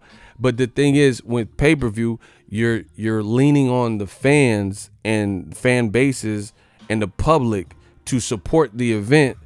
So you're not having to pay just the crazy the crazy purses out of whatever pot that you have. You get some of the money from the public's buy-in. Does that make sense? Like, for example, who took more of a loss? You think Fox first time working with Deontay Wilder took more of a loss than one Canelo fight? They said Canelo was getting $36 million. And then his fight with Kovalev was trash. Kovalev versus Jacobs, I was really anticipating that fight. More so than the Kovalev fight. And it was not memorable to me. I think both guys have looked better. That's my honest opinion. And they're paying him $36 million and Jacobs million. So before people come out and start saying outlandish stuff and like trying to laugh at that, who's really winning here? 36 twice. You're giving a man almost 40 million and his opponent's 24 million. Jacobs and Kovalev, from what's being reported. And you're not doing pay-per-view. So he said Wilder-Ortiz didn't have to wait for an MMA match to be over. Facts. But here's the other thing. The other thing is Wilder is just getting started if you think about it. That's his second pay-per-view, and we know the Tyson Fury fight will be bigger based on that 12th round, and Tyson Fury speaks English. He talks a lot. I'm glad I reminded myself. Hold on one second, y'all. Y'all got to give me a second.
All right, we back.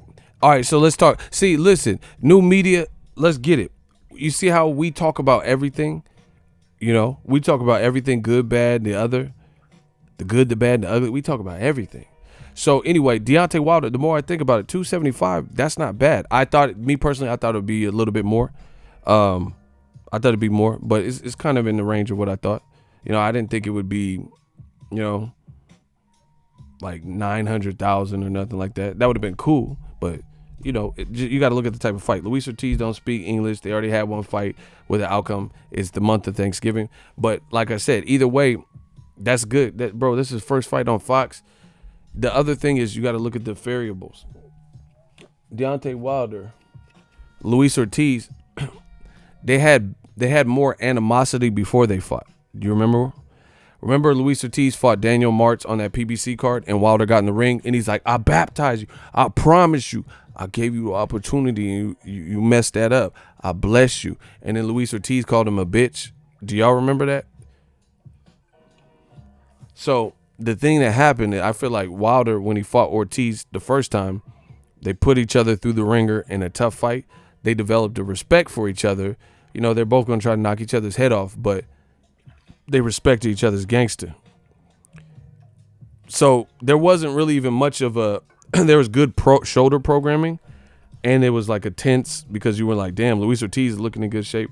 But the two things that could have helped it is if they had more theatrics, like when he was like, I bless you and stuff like that, but they didn't really feel that. So I'm not mad that they didn't go at each other's throat, but if he would have turned up on Luis Ortiz and they started screaming and yelling and stuff like that, then obviously that would have helped sell it. So that's one thing. But I'm glad I don't feel like you have to fabricate. If you respect him, he respects you, and y'all just gonna fight, then that's what it is. You don't have to like go overboard. So I could respect it. But what I'm saying is when they were in each other's face, calling each other names and bitches, and Wilder was pointing at him, that would have made this fight bigger. But there was no energy because they just respected each other. 2, if Luis Ortiz spoke English, you know, obviously that would help. 3, if it wasn't the month of Thanksgiving and the holidays, that would help. You know, November might not be the best month unless you have a real winner of a fight, like, you know, big name for both guys. But the other thing I was gonna say is, hold on, I had a thought. I'm trying to find it again.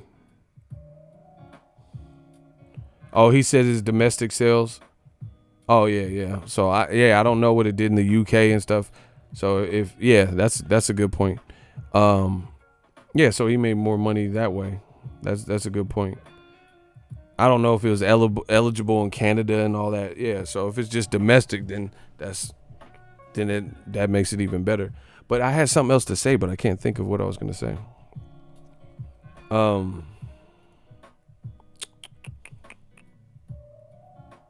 don't know. I'll hope it comes back to me. But yeah, I mean, like I said, old media, they're gonna try to this is a failure, and you said Wilder's the face of boxing. He is, bro. And if he keeps knocking people out, it's gonna keep getting bigger and bigger for him. If he keeps winning, it's gonna keep getting bigger and bigger for him. Ego, what the heck is a challenging mindset? I don't even know what your question. I don't know what that means. What is a challenging mindset? What are you talking about? Who said that? Joshua or some shit? I don't even know who said that or what you're talking about. Anyway, back to Wilder. Bro, it's just going to keep getting bigger. The more he keep knocking people out, the bigger it gets. Oh, that's what I remember what I was going to say. Smash the like button. That's what I was going to say. But beyond that, they're saying it did 275 to under 300,000 domestically. So not including every Great Britain, Sky Sports, all that. But anyway, once again, new media keeps winning. PBC dropped their number, or it's coming out that these are the range of numbers that it was. This is not bad. Like I said, Canelo Lara, go look at his numbers for that. Amir Khan and Canelo. You look at Canelo and Liam Smith. Go look at all those numbers. That's not far off. And that was years ago. You know, streaming, you know, people illegally watching and all that, blah, blah, blah. But beyond that, new media keeps winning, and I appreciate y'all. People were saying that this fight did 2,500. So where is that? See, that's what I'm telling you guys. That's what I'm talking about. New media. Oh my gosh, we keep setting the standard. So they said it did 2,500. So don't try to switch 270 and act like 275 was a failure. You dumb motherfuckers was talking about it did 2,500. What the fuck? Bro, these dudes said it did 2,500 in the comment section. So don't try to switch it now. Okay, so you bro, dudes was running around, oh, when are you gonna make a video about Wilder's 2,500? I'm like, what? And I didn't do no video because I ain't heard no shit like that. And I waited. And I waited. Now some numbers are generating. So you said it did 2,500. So that's 272,500 shy of what you said it would do if it did 275. And the report actually says 275 to under 300,000 domestic. So we don't know what it made in Great Britain, Canada, blah, blah, blah. So you were off by 272,500. New media. Bro, I told you 2,500. That's not even realistic.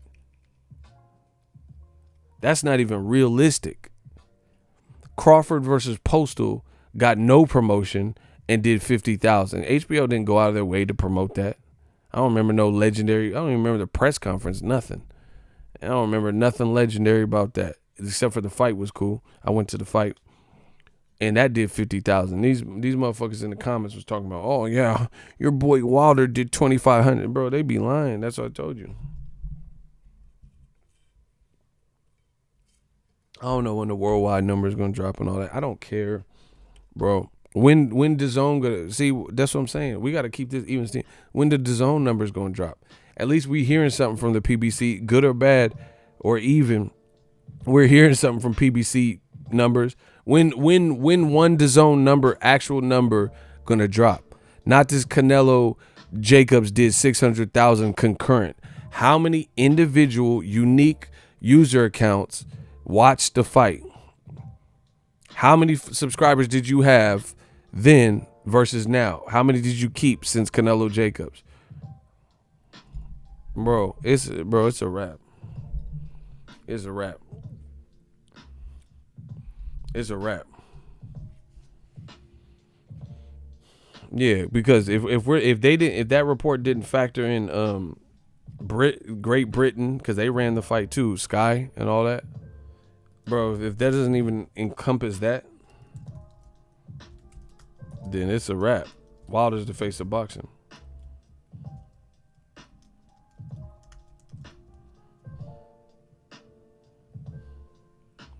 Wilder's the face of boxing.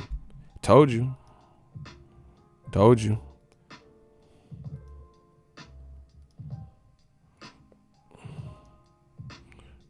Look. Ring TV, owned by Golden Boy, who promotes Canelo. Oh my God, I'm the fucking god of this boxing. Canelo versus Liam Smith garners 300,000. So this was the first time these two had ever fought, unlike Wilder had already knocked out Ortiz. So Wilder could fight his own leftovers that he already won by knockout and do what Canelo did years ago when Canelo's stock was still higher and he was still being promoted by HBO. Bro, this is Fox's first year.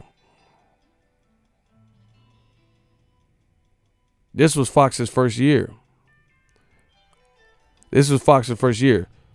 So the fact that Liam Smith, people didn't really know him as much, he was still a champion. And it was still Canelo with 51,000 people allegedly at the building in Texas. So Wilder did basically that. That's what the report's saying. And that's with the HBO boxing push. HBO was the go-to, that was the go-to staple for boxing. So how you have a company that's been, HBO has been in boxing until they got out for 45 years.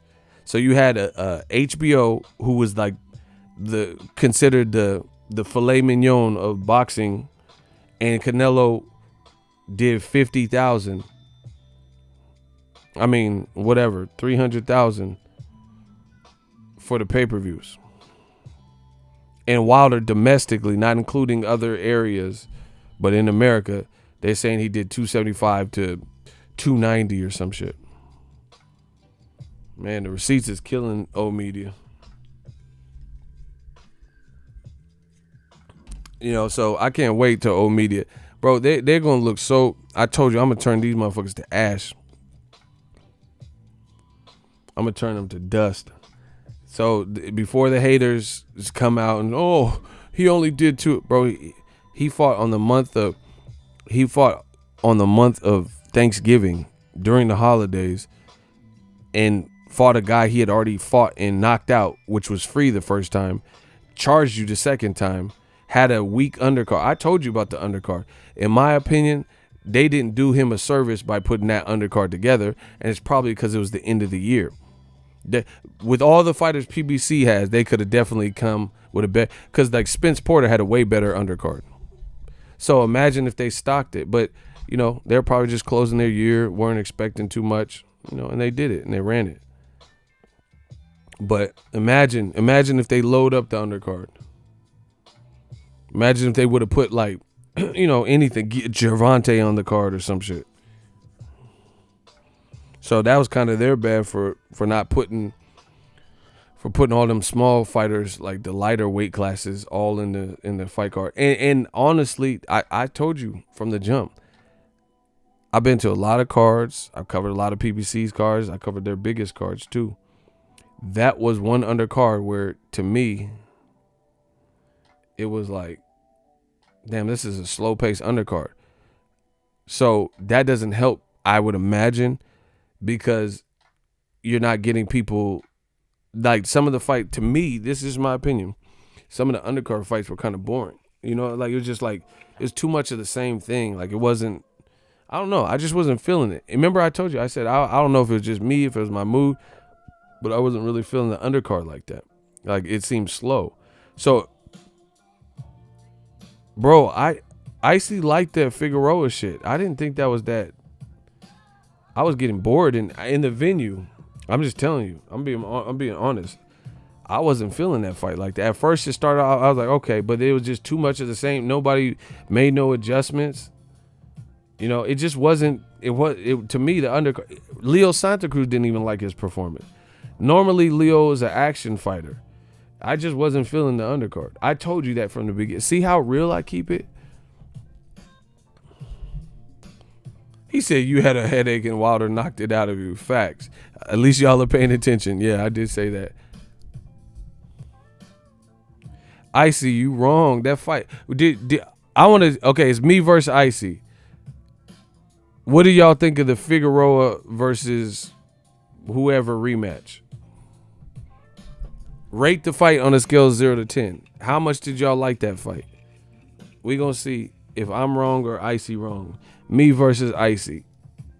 He liked the fight. I wasn't, bro. I just thought it wasn't the worst fight I seen, but it just, to me, okay. 7. God damn, y'all was feeling. Okay, Icy whooping my ass then. Okay, big time. Yeah. Shout out to Big Time. He said -1. Damn, what? Icy fucking me up. Hold on. Yeah, Daniel Hay. That's what I'm talking about. A 10. Y'all just want me to get fucked up by Icy. Somebody said it was a 10. You a lie, bro. That shit was no 10. Y'all capping. Y'all just want Icy to fuck me up in here. That shit was not. I know you're lying, bro. That shit was not no 10. What was Pacquiao Marquez for then and all these other classic fights? If that shit was a 10. That shit was a 10 to some trash. That shit was a 10 sack of Reggie. Man, y'all lying, bro. This man said battle of the light skin. Bro, you got to go down. Icy think he my Gemini man, bro. You got to go down. Man, fuck Icy. Wait till 5-0 get a hold of this tape. Nah, Icy the homie. That shit was trap, man. Fuck all y'all. That shit was not that good to me.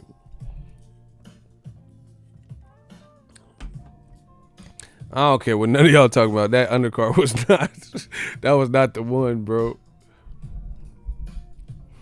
That was condom sex, bro. That was not Raw Dog. It was not the Wilder's the one that woke everybody's game up. That was a good fight. Wilder versus Ortiz was a good fight because Ortiz was coming lethal. That was Wilder to me was the best fight by far, bro. That shit was like equivalent to KSI Logan Paul card to me. It was just there. And then KSI Logan Paul was cool. Bro, that undercard was condom sex. It's alright. You know, you still in some snatch, but it was condom sex, bro. Like, I mean, you give yourself a little credit. Like, I'm still in something, but it ain't the same. It ain't same as that raw, dog. No, it ain't that raw, bro. Wilder woke everybody up when he put the man to sleep.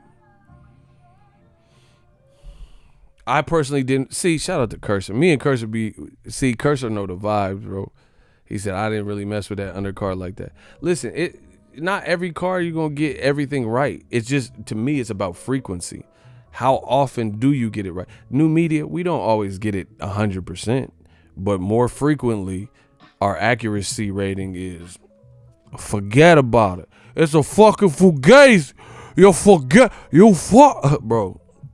More often than not, it's still new media West Side, baby. More often than not, we coming with that thoroughbred, that raw, that uncut, that puro. These dudes in old media be lying. They getting it wrong. Everything they say is getting it wrong. Bro, I forgot to talk to y'all about this. This man, Anthony Joshua's, he asked Andy Ruiz, they did a face-off outside, and he asked Andy Ruiz, how do I beat you? Bro, get this man out of here. Get him, stop it. I have never, ever heard somebody jokingly or whatever that was ask a fighter who destroyed them, how do I beat you? Like, that's not even like a funny joke, or, so, you know, because the UK fan, all these British teeth gonna be in my, oh yeah, you don't know shit about skullduggery. They're gonna come in and saying this dumb shit. Like, he did this he's playing slow, and this is a mind game to trick Andy Ruiz into, submitting and all this bullshit, bro. Am I serious? Bro, I'm serious as a heart attack, Jack. What you mean?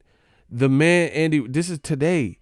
Anthony Joshua, he had a face-off, and then he said, how do I beat you? Man, get him out of here. Bro, who the fuck keep calling me?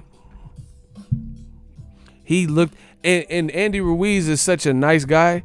This motherfucker started telling him how to beat him. Andy, you too nice, dog. I wouldn't have told that motherfucker nothing. Andy start telling him. I'm like, what the fuck is this? Bro, this better not be no Canelo Kovalev looking shit. I'm going to be hot. Because that's, bro, Andy Ruiz, he's still, bro, I hope, man, I just hope, I hope it don't look like no Canelo Kovalev shit. Because the Canelo Kovalevs, that shit look fake. That Canelo Kovalev look like the Wayans brothers and shit. Look up, Marlon. Say cheese. We're brothers. We're happy and we're singing and we're give me a high five. All right, cut and beautiful guy. Bro, get that Canelo Kovalev, Sean and Marlon shit look horrible. Horrible. Look up, Marlon. Say cheese. Bro, that shit look horrible. They look like they was friends and shit. I don't like that. Man, fuck that. Don't talk to me. We're brothers. We're happy and we're singing and we're give me a high five. Man, take that shit somewhere else. So I hope this don't look like that. I'm gonna be hot. Bro, this dude, Anthony Joshua, he said, how do I beat you? Oh my gosh. Bro. Ego scissor hands. What are we talking? When have you... Ego scissor hands. When have you ever heard of a 6'6", especially a 6 foot, bro? You too big to be even asking that question. You're too big. You're too big, bro. You too big to even ask that question. Man, I'm sorry. The scissors, that was a little bit aggressive. I cut somebody, bro. That was a little bit aggressive. I don't even know why. Man, I'm ego scissor hand. Good, cause you fired. Bro, this man, when have you ever seen somebody 6 foot or better, get mopped up in the first fight, have an immediate rematch, lose all this weight, look like Skeletor cousin, right? Skinny Bone Jones, and switch up their whole demeanor, and then ask bro. I ain't never seen. I don't know what Joshua's game plan is, but I ain't never seen it, bro. He says, "Hey Andy, how do I beat you?" Oh my gosh, you just, bro. You know, how I used to work retail. I used to have jobs and stuff, and they do like these little. They used to, I don't know now, but they used to put like little DVDs and cassette tapes in, and show you how to work for the company.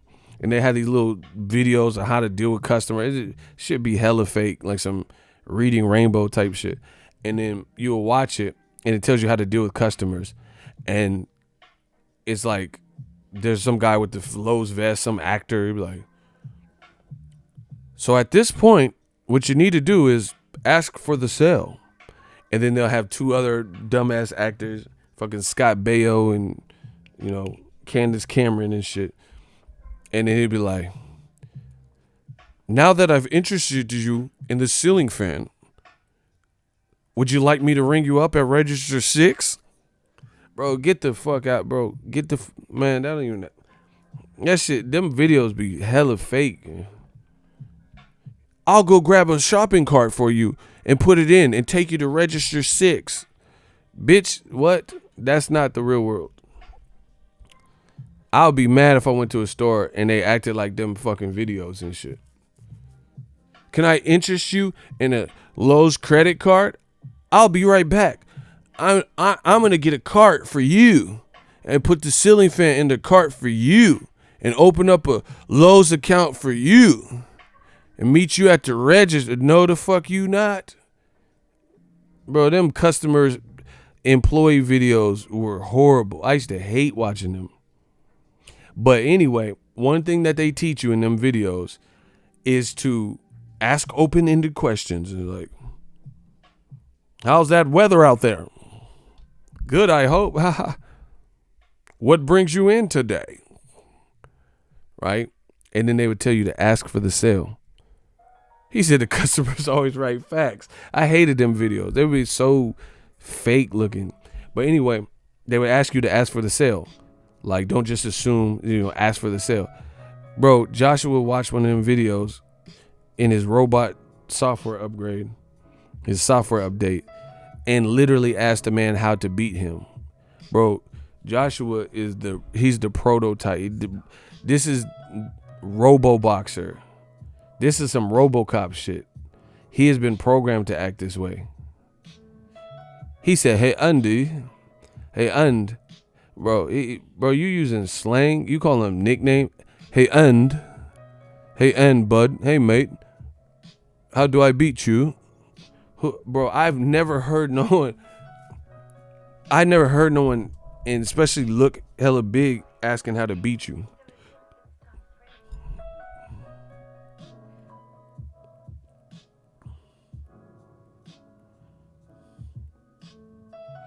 I've never heard that ever. How do I beat you? Like, and that's, to me, that's not even funny as a joke.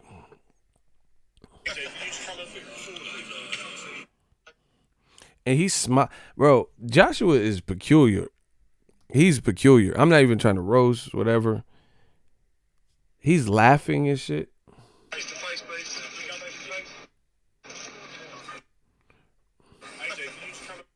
Bro, what do you, like, he must be nervous, bro. He's smirking and shit. He's smirking. A little smirkity smirk. Bro. He's smirking. Part of the game. Trust me, it's a blessing. This is a blessing. You said you've been fighting since you were 6 years old. This boy here. Bro, this man is talking to Andy Ruiz like this is like y'all graduated in the same class together and y'all just boys. He says, "Yeah, this is a blessing. It's a bro." It's hard to hear, so I'm trying to tell you what he's saying. He said, it's a blessing. It's a blessing. It's a blessing we're all here.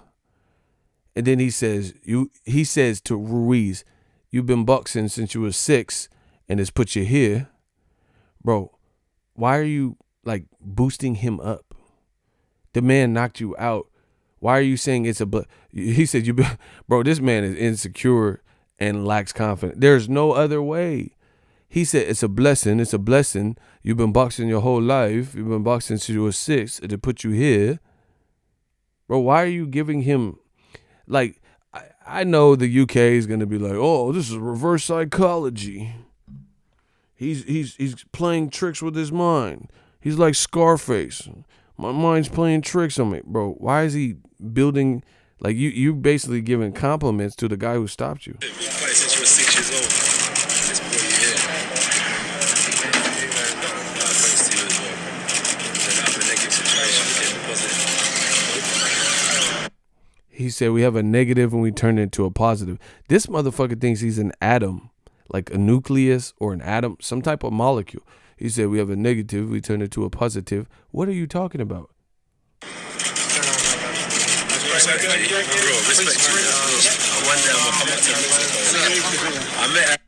Bro, this man said respect to you, and shook his hand. And he said, and one day I'm gonna come out to Mexico. Bro, he acting like he going to jail or something. Like he about to go to prison. Bro, why are you acting like, man, is Josh, like, is he trying to be Kaiser Soze or something? Like, trick the world. The greatest trick the devil played was convincing him he didn't exist. He said that's that prison mindset. Hey, get out of here. Bro, he says one day I'm going to come to Mexico. Like they're friends. Like you just ran into your boy at Trader Joe's or something. You ain't seen him in years. One day I'm going to come to Mexico. I just see your family as well. Happy to see you. How are you, sir? Listen. Okay? Happy to see you. I'm happy to see you as well, my bro. Thank you. Glad you are here and happy. So what's the strategy to beat you? What's the strategy to beat you?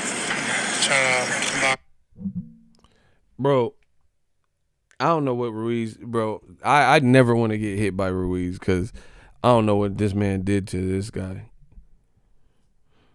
He said, what's the strategy to beat you? And then Andy Ruiz said, huh? And he said, what's the strategy to beat you? He repeated it. What the? I would have been, bro, if I said, what's the strategy to beat you? And then the guy said, huh? I would be like, nothing. I wouldn't even repeat it twice. Bro, he asked, this is literal. He asked him, what's the strategy to beat you? And Andy Ruiz said, huh?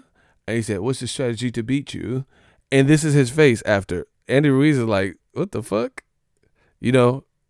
And this is Joshua. Like, he having a jolly old time. Bro, I don't know. I'm worried about Saturday, bro. This feels like it's going to be something weird. I see when we run that back. Bro, he said, what's the strategy to beat you? You know, me and Jenny, I told you, the Forrest Gump shit. And then Andy Ruiz said, huh? And he said, what's the strategy to beat you? I will repeat myself. All right, bro. So what's the strategy to beat you? What's the strategy to beat you? So what's the strategy to beat you? What's the strategy to beat you? Trying to box me around. Bro, I can't, bro. I can't. And Andy Ruiz, such a nice guy. This motherfucker started telling him how to beat him. Yeah, just, I guess, box me a little bit. Like, he started really answering the question. I think he was so caught off guard, them motherfuckers just started telling him. That dude said, what's the strategy to beat you? Huh? Please tell me the strategy so I can beat you. And he's like, I don't know, just box me a little bit. Andy Ruiz started answering the question. This is the weirdest fight ever in modern heavyweight history, bro. I ain't never heard no shit like that. I don't care what none of y'all say. Oh, I'm unsubscribing to her channel. Oh, please do. Please leave it. Bro, this man said, what's the strategy to beat you? I ain't never heard that. Andy was like, just box me a little bit. jab a couple of times. Bro, this shit is weird. Man, Eddie did this boy a disservice. I don't know what the fuck. Ruiz was being sarcastic. I would hope he wasn't not telling his kryptonite. Yeah, if you hit me 3 times in the stomach, I'm going to throw up and loot. I hope he's not giving him. I hope he's not that foolish. Listen to me. Okay. Can you picture Luis-Ortiz doing a face-off with Wilder and say, "Mira, papi, hey, how do I beat you?" Like, bro, what the fuck? Can you pick, honestly, Luis-Ortiz lost to Wilder. They ran it back. Can you picture Luis-Ortiz say, hey, mira, papi, how can I beat you, papi? Bro, what the fuck? That would be, I'll say the same thing for Ortiz. I'll be like, what the hell? Joshua's peculiar, man. The curious case of Anthony Johnson. I cannot picture Luis-Ortiz asking Wilder. Bro, he thinks he has, he said, "Mira, papi, I know, Thar, yeah, how do I beat you, my friend?" Bro, what? Luis-Ortiz would never act like that. Hey, mira, me and that junkie. Bro, what? How do I beat you? I cannot beat you. Bro. Hey, Dana, bring me the fucking boy. I like Yoel Romero. Can you picture Yoel Romero asking how to beat? Bro, it just, I don't know. That's some UK shit. I can't think of no other region where their best fighter or whatever would ask that question. I just can't. I can't. It's like Marquez or something. I think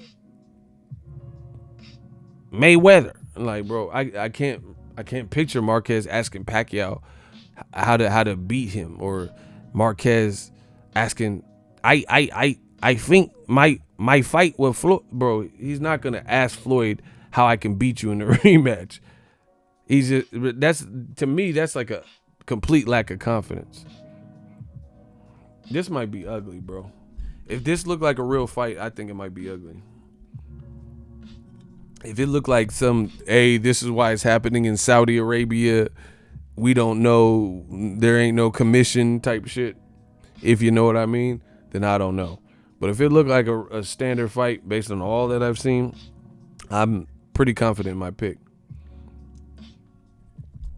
That's the only thing I fear, is if the ref is acting weird or premature stoppage or judge scorecard, because you never know. Like the song, "This Is It." This could be it for Eddie Hearn for some time to come, because who does he have? Who does he have at world level that has been branded if Joshua loses? Especially coming off a good or important win in their career. Caleb Smith really lost to John Ryder. Katie Taylor's last 2 fights have been super tough, and she really had a robbery. He said B sample Whyte. Bro, we don't even know if what's going on with it. Man, come on, bro. You know what it is. He said he's overly nice. That's what I'm saying. And some people are going to try to justify it like he's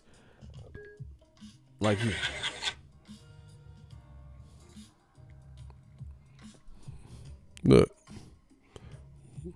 Andy Ruiz and Joshua had another face-off at the look, and the UK, y'all got your own little style. He a UK reporter, and he laughing at this. AJ just casually asked Ruiz, "So what's the strategy to beat you?" Bro, why does the UK why are y'all encouraging this behavior? Like, shouldn't you like rally your champ to probably not do that, not give up any grounds? The UK is like you want to lose or something, because they keep encouraging people to do weird things to me. Like, they keep encouraging Dillian White to fight Deontay Wilder.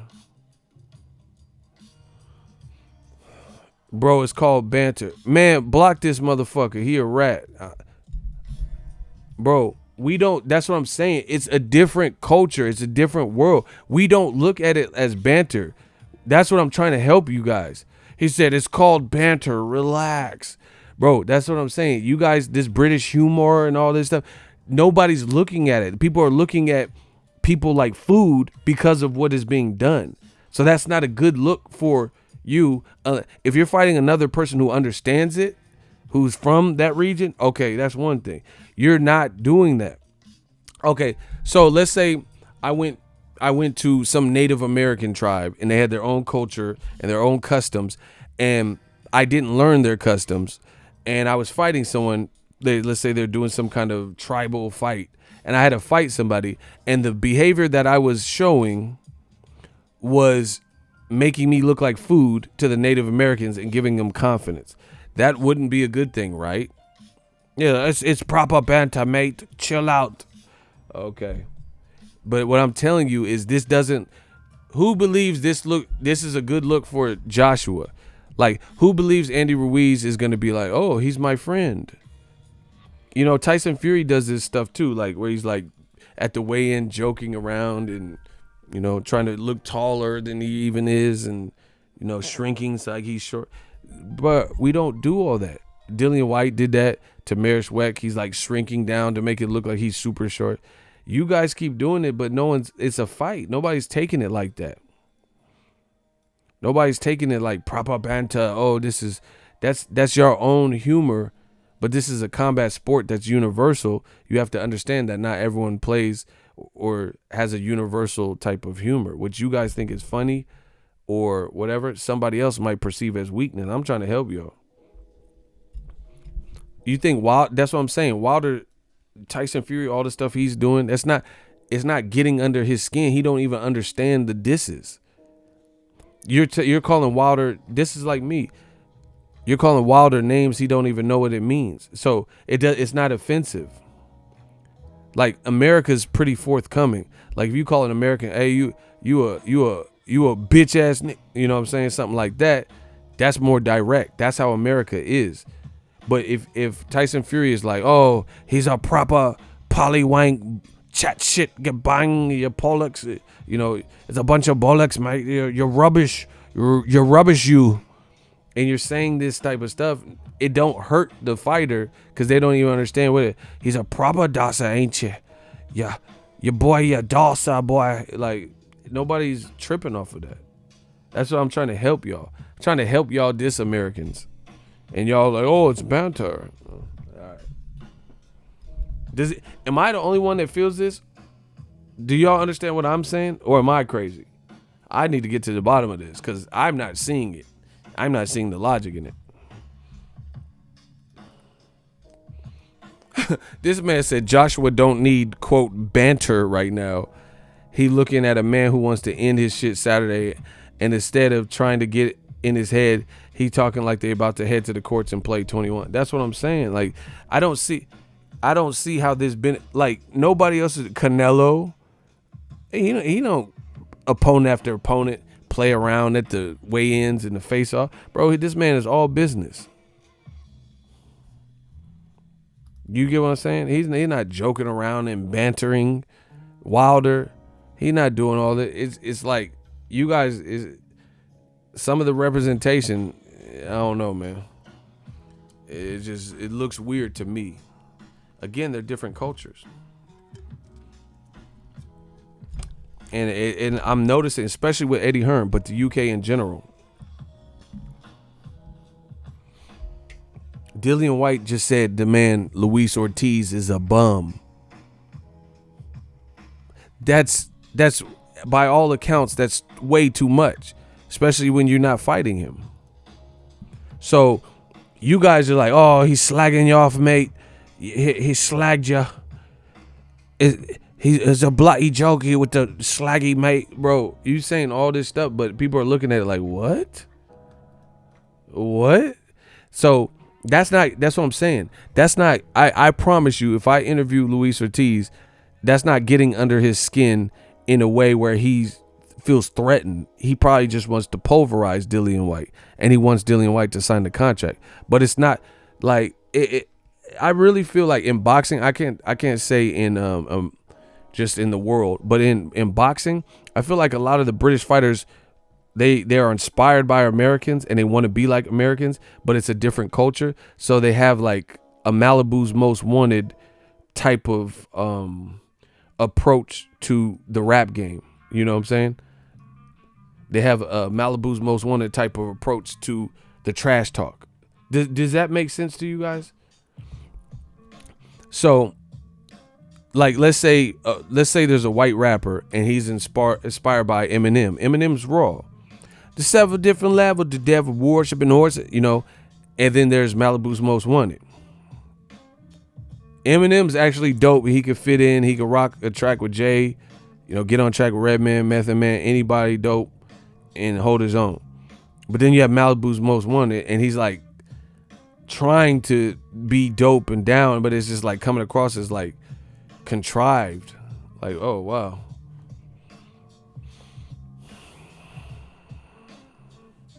He said B-Rad. Exactly. That's what I'm saying. So that's what I feel like. I feel like a lot of like America's an influential place. So I feel like the direct vulgar things, I don't feel like a lot of the British, I don't think that's British culture as much as it's American culture.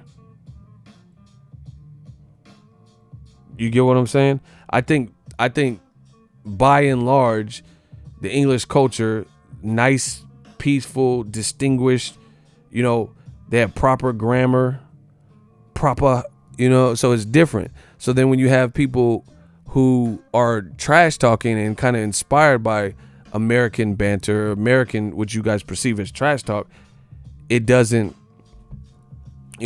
translate to America. It's like, I don't know. And I'm not trying to sound biased, but it's kind of like battle rap too.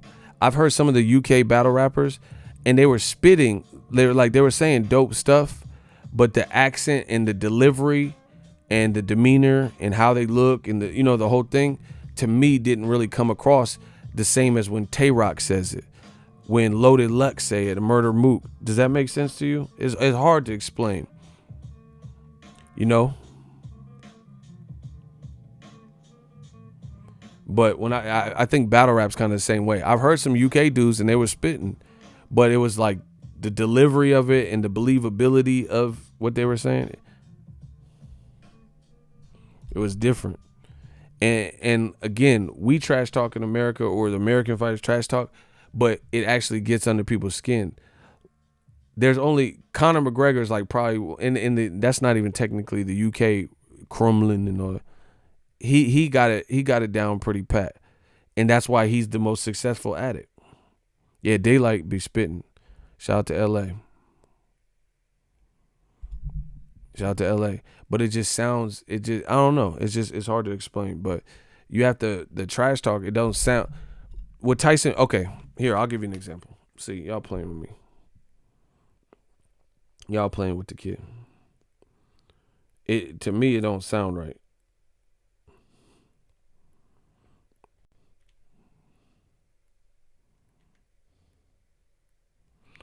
Okay, I'm gonna show you.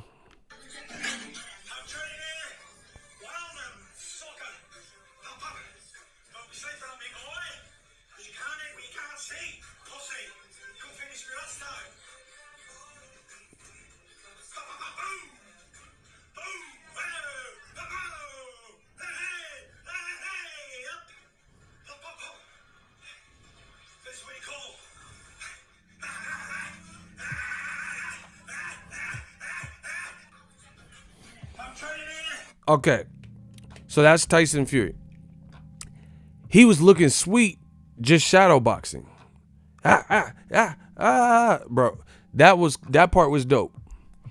But he just said you can't. He said you can't hit what you can't see. But we know Wilder dropped you twice. So how did he not see you? Like, do you get what I'm saying? It don't sound believable. He said you scared of me, boy? You can't hit what you can't see. And like doing that, but then you saying you can't hit what you can't see, but he dropped you twice. So that don't even make sense. Then he says, yeah, Wilder, don't run from me, boy. Like, you're a pussy. You couldn't finish me off. Bro, like, I'm telling you how it's perceived in America. Bro, you're calling a man who put you into a slumber in the 12th round, a pussy for not finalizing it, and Jack Reese giving you extra time and like, you know, slow, deliberate count and all this stuff. That don't sound right to me. Tyson Fury, he's a good showman and all that stuff. Bro, to me, that sound weird. That sound weird. He said, you're a pussy. You couldn't finish me off. What? You can't hit what you can't see. That don't sound right. Okay, you can't hit what you can't see, but you got dropped twice in a fight where you were winning. That's what people said, right? So you were winning the fight and then you get dropped twice, but you can't hit what you can't see. He's a pussy, but you never knocked him down, never really hurt him. Luis Ortiz hurt him, and he hurt you. It just, I don't know. I don't know what else to say. Shout out to Randy Ridley. 3 times ego slip. Nah. Oh yeah. That I always forget about that third.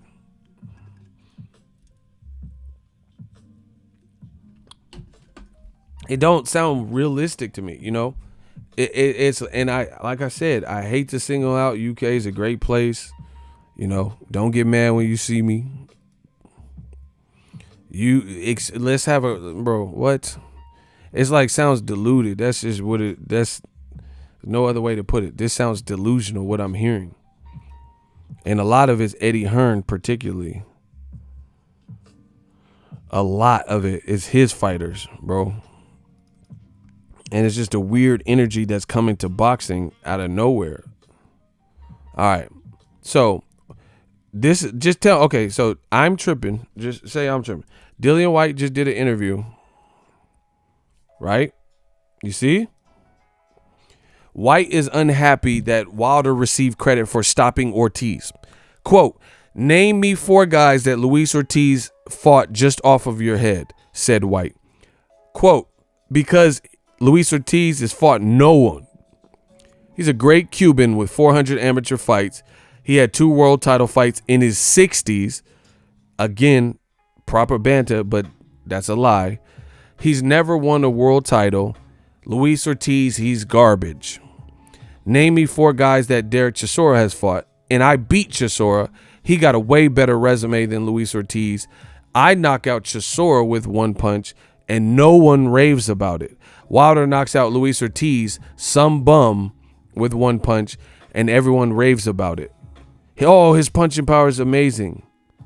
I know he was losing every round. Luis Ortiz has fought nobody. He's a fake boogeyman. I tried to fight Luis Ortiz 2 or 3 years ago. That's a fact. We've been trying to make that fight. He says no one wants to fight him. He'd rather fight Dave Allen rather than fight me at that time. I was the first one at Matchroom that said, I'm ready to go. Let's go, King Kong. Wilder said, if he wants to fight me, he has to fight Luis Ortiz. What the hell? You're not the WBC ranking. I'm the number 1. I'm the WBC interim world champion, said White. Bro, this don't even sound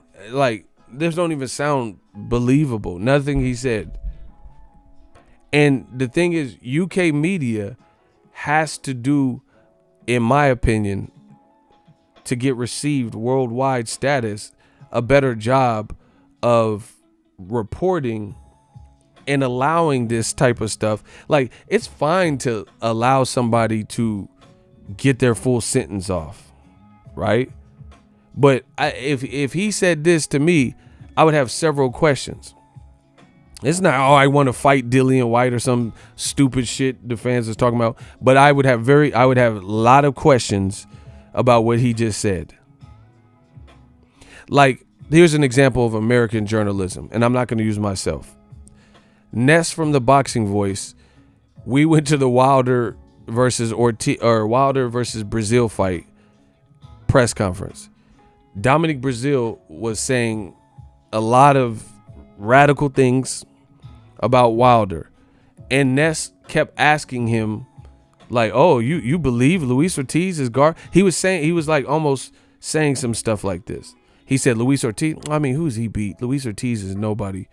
And then Ness was like, okay, you believe Luis Ortiz is a bum?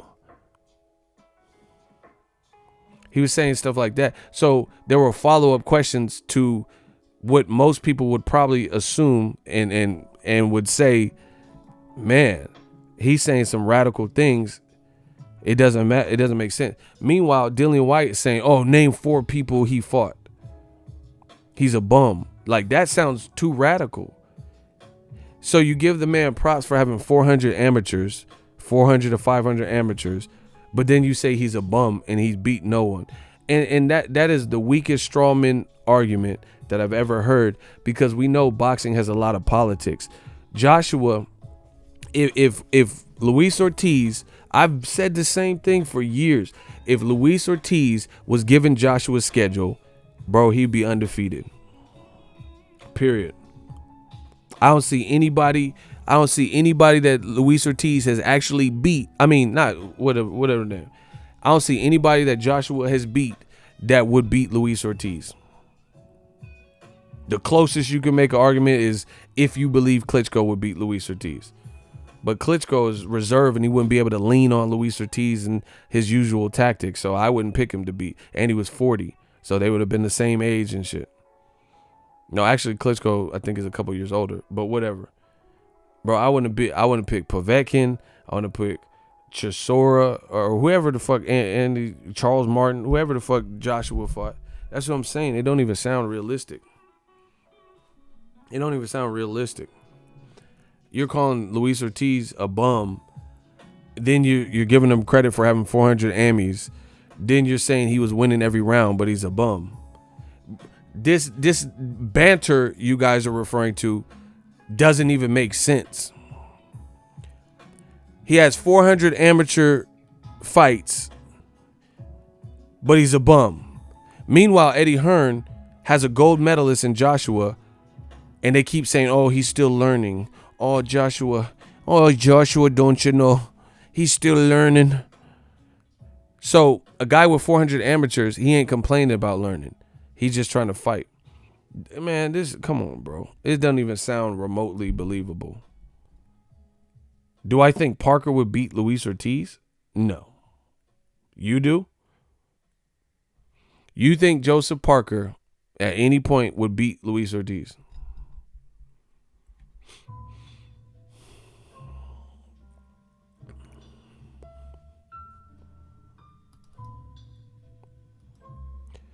And then from Tyson Fury, shout out to Anthony Joshua, because he's the only person that ain't downgraded and denigrated Luis Ortiz.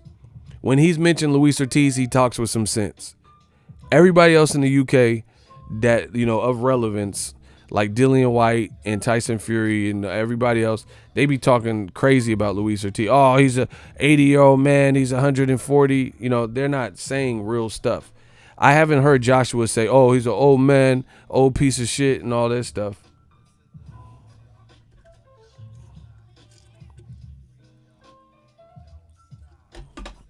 Bro, Charles Martin, he beats Luis Ortiz. Like, come on. Like, at what point do people want to be real with themselves? You would put your money, if you would bet your house, and if you lost, you would be homeless on Charles Martin to beat Luis Ortiz. You think Dominic Breazeale would beat Luis Ortiz? You think Gary Cornish would beat Luis Ortiz? You think Lucas, we'll use Dillian White's opponents. Robert Helenius, who got knocked out by Gerald Washington, and he got knocked out by, Eric Molina? He beats Luis Ortiz. You think Lucas Brown beats Luis Ortiz? You think Derek Chisora beats Luis Ortiz? Bro, it just sounds like pure madness. And I don't know why. Like I guess my thing when it comes to trash talking, if it sound halfway believable. That's it. If it sound like you just talking just to be talking, then it's no longer fun anymore. Like Broner, if he's trash talking, he'll come up with witty stuff. Oh man, Jesse Vargas, he think he Michael Jackson. He got on one glove. Like, that's funny because Jesse Vargas might have had one glove. So that was quick. It was a quip. It was a quick-witted comment about the surround. I can laugh at that because he said, "Oh, this motherfucker, I can't lose to a motherfucker. He got one glove. He think he MJ. He think he the king of pop." Like, I can get that. That's funny to me. If you're just roasting somebody like on that level. But when you say this guy has 400 amateurs, he's a bum, it doesn't even sound funny or believable or anything. This guy beat Wilder, a champion, and you faced neither, and you've never been a champion every single round, but he's a bum. I mean, come on, bro. Just like being 100% real with yourself. And in the UK media, there's a lot of them that will not follow up with questions like, "Oh, you think he's a bum?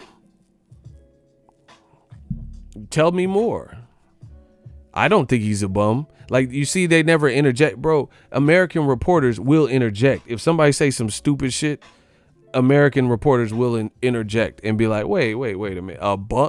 Like, a bum? Just, bro, and the most disrespectful thing about this proper banter is there's so many cars that Eddie Hearn be putting on, and these dudes be going to the fights, and it be Liam and Sammy Liam, and they go watch this, and they like it and eating popcorn, and they sitting up here calling Luis Ortiz a bum.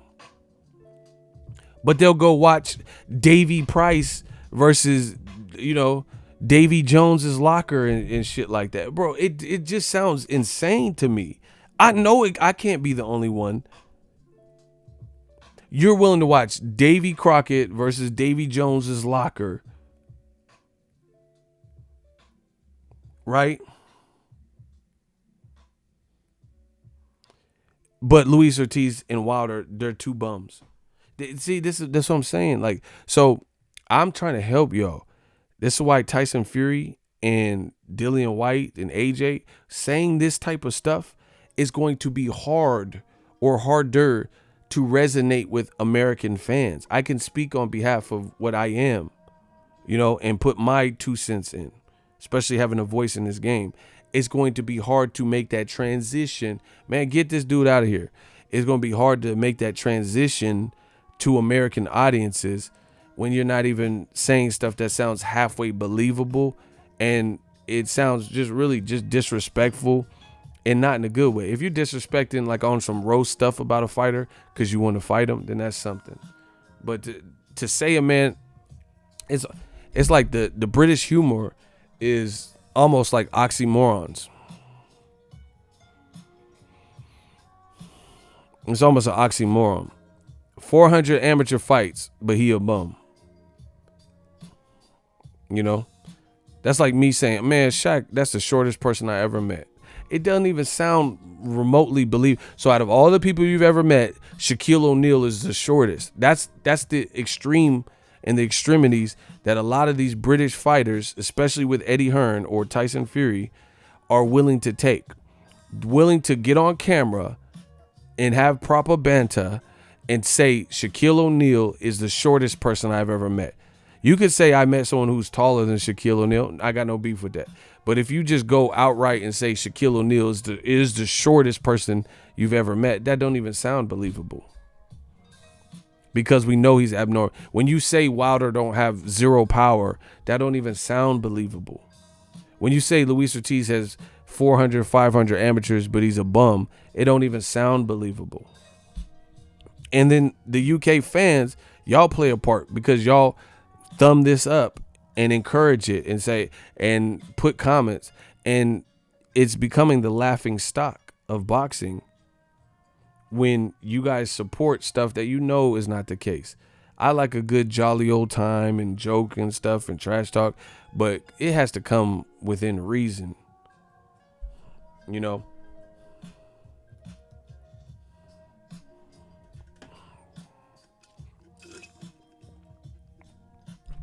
And to me, this line was telling. It sounds like jealousy or envy from Dillian White to have said what he said when he puts it like that. Listen to this. I knocked out Chisora with one punch and no one raves about it. Wilder knocks out Ortiz, some bum, with one punch and everyone raves about it. That sounds like hating. That sounds like a real jealous comp. So it sounds like, hey, I'm not getting credit for knocking out Chisora.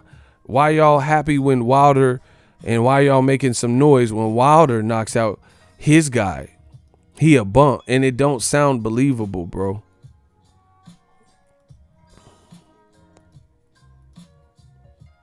So that don't.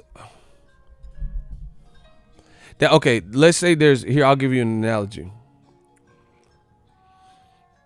Let's say me and Ray J and Kim Kardashian all went to the same school, and Kim Kardashian was the hottest girl in the school. And then I asked Kim Kardashian out on a date, and she doesn't accept me on a date, right? She doesn't, she declines the offer. Ray J asked her out, and that's her type, and they go out and they do a sex date, whatever, blah, blah, blah. And I'm like, man, I asked Kim Kardashian out, and or actually, here's a more closer example. Say the same scenario, but I date Kim Kardashian for a shorter time, and then Ray J dates Kim Kardashian, and I'm like, man, I dated her for a couple weeks, and nobody said nothing when I did it.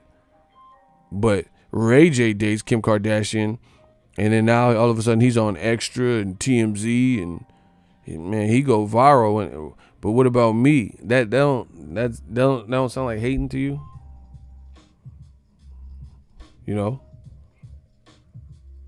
Certain things resonate with other people. I dated Jennifer Aniston, but y'all want to make a big deal when Brad Pitt dates Jennifer Aniston. I dated her too.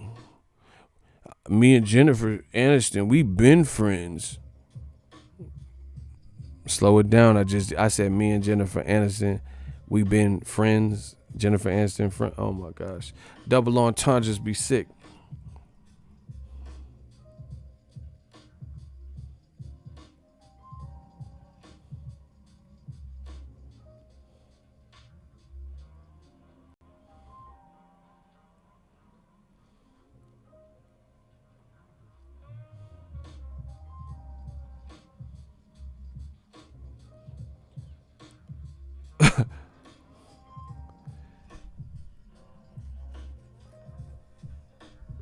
He said, I'm hating on that B symbol.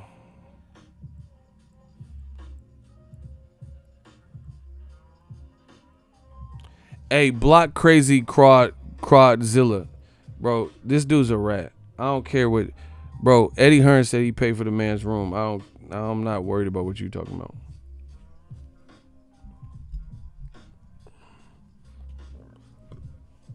You see, they always try to change the subject. Pensacola, we talk tonight. Bay Area, we talk tonight. So anyway, if this is what the UK wants to do, then it is what it is. But to me, I just feel like you're going to have a tough time selling to American audiences. Dillian White wants credit for Derek Chisora. Derek Chisora got knocked out by David Haye. He had already lost to Klitschko, right? He already had multiple losses. And the strawman argument that Dillian White's trying to make is, oh, look at Derek Chisora, bro. Just, oh my God, this is just too easy for new media. This is too easy. Okay, I'm gonna give you an example of why. If y'all want me to head on Dillian White's Luis Ortiz ain't fought nobody argument and destroy that strawman argument, can I get a hell yeah? If y'all want me, I'll destroy it once and for all. I'm only going to do it once because I shouldn't have to do it after. Once I destroy stuff, once I body it, I don't have to do it no more. Smash the like button. I would show you the flaw all in his argument. It's a strawman argument. It makes no sense. We know what it is. He says, Luis Ortiz is garbage. Name me 4 fighters that Derek Chisora has fought, and I beat Chisora. Derek Chisora has a way better resume than Luis Ortiz. This is why that is a strawman argument that will, simply put, not work. Like Bruce Lee said, okay, I'll prove it. I'll beat any man in this room. in less than 60 seconds. Watch it. This is why it doesn't work.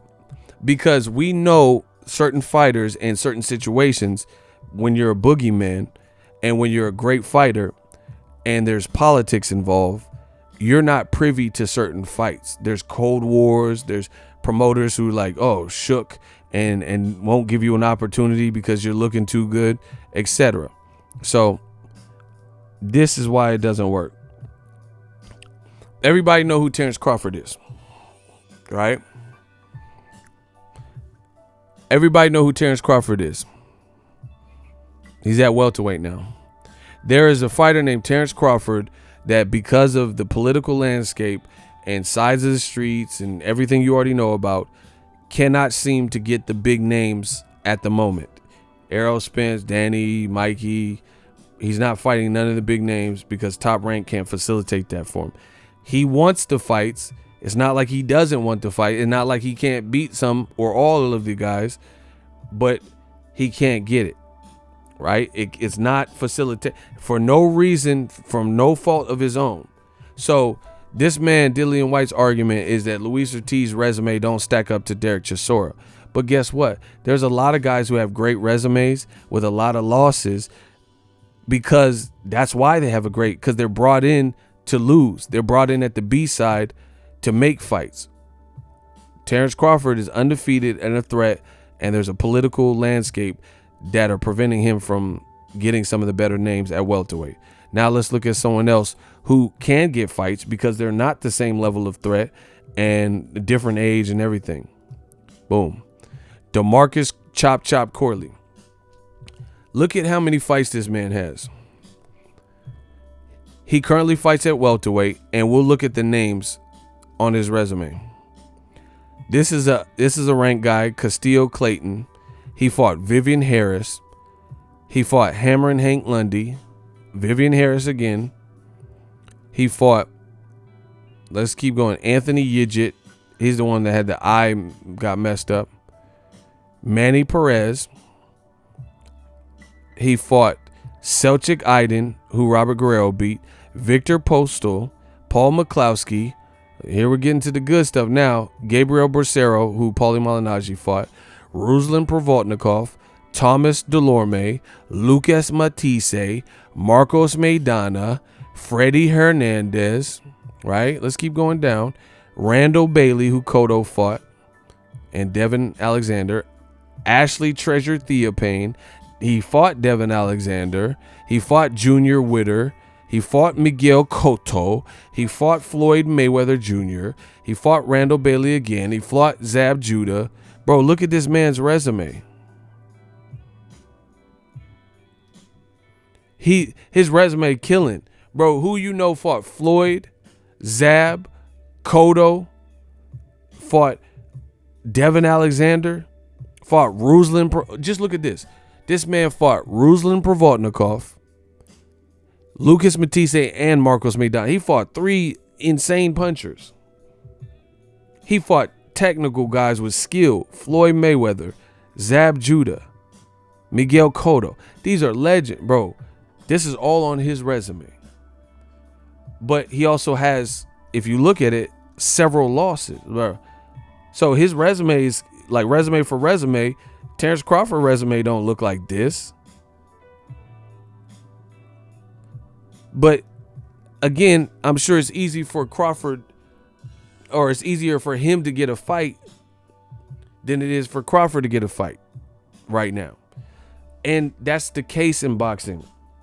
I don't have to stop there. If y'all want me to keep going, say keep going. I can give you more examples of this, how certain guys can have crazy resumes because of who they are and others can't. If y'all want me to keep going, say keep going, Ego. I tell you this, I'm Ego Cobain. I'm Ego Cobain. Y'all want me to keep going? I could prove this all day. So Jamal Charlo, we'll look at him. His resume don't stack up compared to Gabe Rosado. But he's also can't get the Canelo fight. Triple G don't want to fight him. Let's look at Gabe Rosado. Let's see who he fought. He fought Matt Selesky, ranked, Luis Cuba Arias, ranked. Glenn Tapia, he was probably ranked. Martin Murray, Willie Monroe, Josh Clottey, David Lemieux, Jermell Charlo, Peter Quillen, Jalen Love, Triple G Gennady Golovkin, Charles Whitaker, Jesus Soto Caras. He fought against Alfredo El Perro Angulo, Kasim Uma. Bro, look at the names on his resume. Look at the names on Gabe Rosado's resume. So he has a crazy resume. So you can't say, bro, that man fought Angulo, Triple G, David Lemieux, Peter Quillen, Jalen Love, Josh Clyde. Bro, he got hitters on his resume. But again, he also has losses. So sometimes people bring him in expecting to lose, and they know he's good entertainment, so they'll bring him in. So you can't compare. You can't say, oh, but Jermall Charlo, his resume don't look like that because he don't have no losses. So people ain't trying to fight him the same way as a Gabe Rosado. Gabe Rosado's resume is stupid. He don't get enough credit for it. Yeah, that man fought Triple G and all types of shit. So this is usually the case. We could do this in any division, basically. You'll see certain guys and their resume is crazy, but they haven't been looking crazy good. So that's why they're able to get more and more fights. So yeah, Chisora, he has a good resume, but he also has several losses. So it's easy for him to get fights than Wilder or Luis Ortiz, guys who are looking extremely dangerous and powerful, and people haven't figured out how to beat you yet. So the whole argument is a straw man argument. See, look, this is Derek Chisora. He's like, why didn't I get credit? At the time he fought Dillian White the first time, he had already lost to Kubrat Pulev. He was one fight removed from a loss to Kubrat Pulev. See that? He had already stopped by Tyson Fury, and he had 2 losses to Tyson Fury. He had already got, like I told you, knocked out by David Haye. He lost to Vitali, like I told you. He lost to Robert Hill. Look, he has 3 losses in a row. 3. And David Haye knocked him out. Then he already had the first loss to Tyson Fury. So hold on. This is Derek Chisora, he's game, but again, in 1, 2, 3, 4, 5, he won 1 fight. So from 2011, summer of 2011 to summer of 2012, he won 1 fight against Remedial, whoever this dude is, Remedial Zelda. He won a 6-rounder and lost all of these fights against all of the bigger names: Tyson Fury, Robert Helenius, Vitali Klitschko, and David Haye. Bro, what are we talking about? See, that's what I'm saying. People aren't putting this in perspective. Nowhere on Luis Ortiz's resume do you see a gang of losses outside of the Wilder 2 losses, bro. Look, this is the rest of his resume. That's what the rest of his resume is looking like. So what are we comparing? What is Dillian White comparing, bro? It doesn't even make sense. It doesn't even make sense. The man, he's like, why didn't I get credit for knocking out Chisora with 1 punch? Because people respect Chisora, but nobody rated him as the boogeyman. He had 5 fights where he won 1 fight in one. Bro, he had 4 losses out of 5 fights in 1 year, from 2011 to 2012. I just showed you that. His resume just domestic, and that's the other thing. There's some people that are fighting primarily like in their region, so it's hard to rank that versus guys like Canelo, who venture out and fight American fighters as well, fight people from different places as well, or Floyd or whoever, So anyway, I just bodied that strawman argument. Derek Chisora, I just showed you he had 5, what was it? Probably 5 losses before he even fought Dillian White. And the other thing is, Bro, this is getting too easy. I'm in another zone. Dillian White really lost. See, this what happens when you just keep saying stuff. Dillian White, in my opinion, my true opinion, he lost to Derek Chisora in the first fight. I thought Derek Chisora actually beat him in the first fight. And I'm not the only one. You can go look at forums and old YouTube videos with the first fight. I thought Derek Chisora really beat him. Then you come back and knock him out with one punch. Deontay Wilder knocked out the boogeyman Luis-Ortiz in a war and had to show he was battled adversity when he was undefeated. Unlike Derek Chisora, when Dillian fought him, was not undefeated, as I just showed you. And Wilder knocked him out, and then he came out and knocked him out again. So it's not even apples and apples. It's not even apples and apples. Wilder fought an undefeated Ortiz, who was a boogeyman and couldn't get no big opportunity. Ortiz was with Golden Boy Promotions, couldn't get no title fight. He went to Matchroom. Eddie had him for a couple fights, couldn't get no title fight because Eddie was scared to put him in there with Anthony Joshua, who was a champion at the time where he had it. He was supposed to be in line for the winner of Klitschko and Joshua. They ducked him. So that wasn't the case for Derek Chisora. You didn't fight undefeated Derek Chisora, and in my opinion, you lost the first fight. Then you came back and had another tough-ass fight where you could say he was arguably winning, and then you knocked him out with one punch. And that's why you didn't get the same credit as Luis Ortiz or Wilder for Luis Ortiz. Wilder knocked out Luis Ortiz and knocked him out again. You really lost to Derek Chisora the first time. Bro, that's what I'm saying. This doesn't even sound realistic.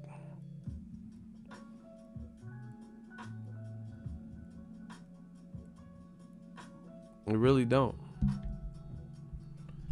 Anyway, that's my time. I hope everybody enjoyed the show. Anybody got any questions for me? Anybody got any questions for me before I get out of here? I want to answer a question. Yeah. So, okay. Here's another example. Like it's just this British UK banter is getting out of hand, bro. Okay. So, what if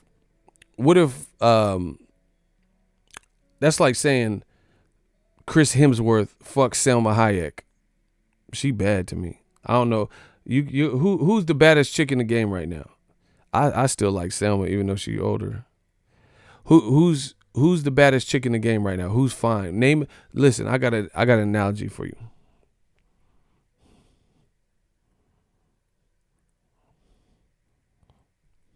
Who's the baddest chick in the game right now?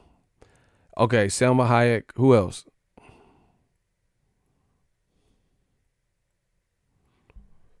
Who is the baddest chick in the game? No, y'all naming older people. And I'm saying who's current. I don't even know who y'all think is bad. Y'all probably think Young Thug the bad. Lmao, she fine. Meg Thee Stallion. Damn, y'all saying some good ones. Okay, Meg Thee Stallion. So if I smash Meg Thee Stallion, and then, or let's say my boy smashed Meg Thee Stallion, cause I'm trying to make it so I'm not the good guy or whatever. So my boy smashed Meg Thee Stallion. Let's say Deontay Wilder smashed Meg Thee Stallion, right? And then people are like, damn, oh, you smashed Meg Thee Stallion. She hot, got hot singles, look good, body, Meg Stallion knees, right? Now, I'm not using no one in boxing. You're trying to give me a Me Too case. Let's say Meg Thee Stallion. So Deontay Wilder smashed Meg Thee Stallion. And everyone's like, oh, props, you just, bro, you smashed Meg Thee Stallion. And then I smashed the donkey of the day. I smashed My Little Pony. Are you going to give me the same credit for smashing Mrs. Ed and shit as you gave him for smashing Meg Thee Stallion? Like, come on, bro. I'm smashing Seabiscuit. You gonna give me the same credit? And that's like me, like, man, y'all, why didn't y'all say nothing when I was smashing Seabiscuit? He smashed Meg Thee Stallion. You smashed Seabiscuit. What are we talking about? Like, it's not even in no level the same. This dude smashed Selma Hayek and I smashed Selma Hyena. And then I'm like, oh, why didn't y'all say nothing to me? Y'all didn't say nothing when I was smashing Selma Hyena, bro. Cause Selma Hyena ain't what he did. Yeah, he smashed Jessica Alba. You smashed Jennifer Albacore Tuna. Like, shit stank. It stank, bro. Jessica Alba, Jennifer Albacore Tuna, bro. These aren't even the same thing. You smashed Albacore Tuna, bro. He smashed Megan good. You smashed Megan bad, bro. He smashed Kylie Jenner. You smashed Caitlyn. What are we talking about, bro? Girl, bye. You know, it's me, Caitlyn. Girl, bye. Like, what? Yo, y'all gonna give props to Tiger and Travis Scott. He smashed Kylie. I've been smashed. I've been knocking off Caitlyn and shit, bro. What the fuck? We're not talking about the same concepts right here. What you know what I'm saying?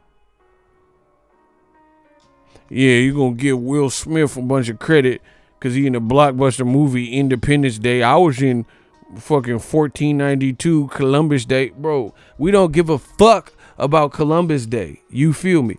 Will Smith was in Independence Day and you was in 1492 Columbus Day, bro. It's not the same shit. Independence Day, welcome to Earth. Independence Day, and then there's Columbus Day. These are not made equal. Man, what the fuck? What is happening? Yeah, why ain't y'all say that when I smashed her, bro? He smashed Demi more. You smashed Demi less. Less than a bit, bro. It would. He smashed Demi more. You smashed Dudley more. Come on, man. It has to be the same. This ain't the same. You be like, yeah, man, Nick Cannon smashed them. Y'all gave him a bunch of credit. Bro, he was smashing the cast of Wildin' Out. You was just wildin' out. You was smashing them water moccasins and shit. Nick Cannon smashing the baddest ones on Wildin' Out, and you just wildin' out. He got Mariah Carey. You got Mariah Scary. Motherfucker, you got Mariah that carry diseases and shit, bro. What the fuck? This not the same thing, bro. He had Mariah. Me and Mariah. He smashed Mariah. You smashed ODB looking ass bitch. Me and Mariah. Go back like babies a pacifier, bro. Levels to this. Yeah. I be sucking them titties, boy. And your bitch look like 2 Chainz. That's what I'm saying. You see what I just did there? I said, I be sucking them titties, boy. Your bitch look like 2 Chainz, bro. There's the difference with this. Who said Faith Evans? Yeah, I smashed Faith Evans and they smashed Unfaithful Evans out this motherfucker, bro.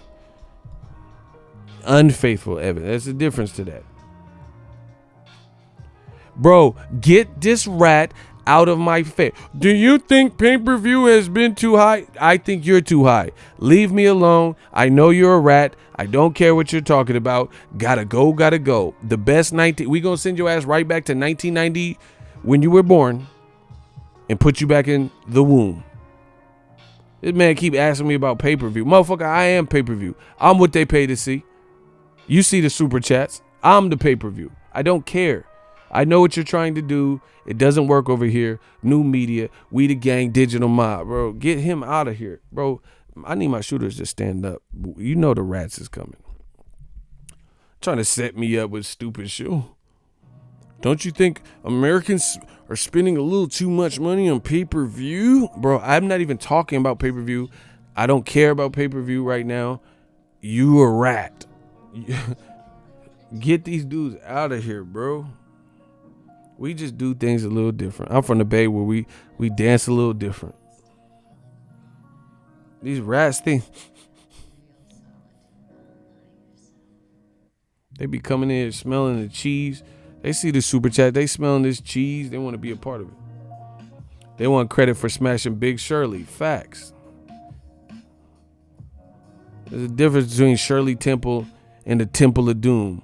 Shirley Temple and Big Shirley. What are we talking about?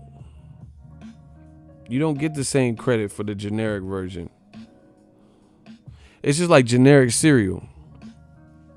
You got Fruit Loops and Toucan Sam. Motherfucker look happy on the box. And then you see a fucking parakeet that look like he on Sherm and meth. Fruity O-rings. And the bird look all, his feathers all messed up. Bro, this ain't the same cereal. Y'all ever seen them generic ass cereals?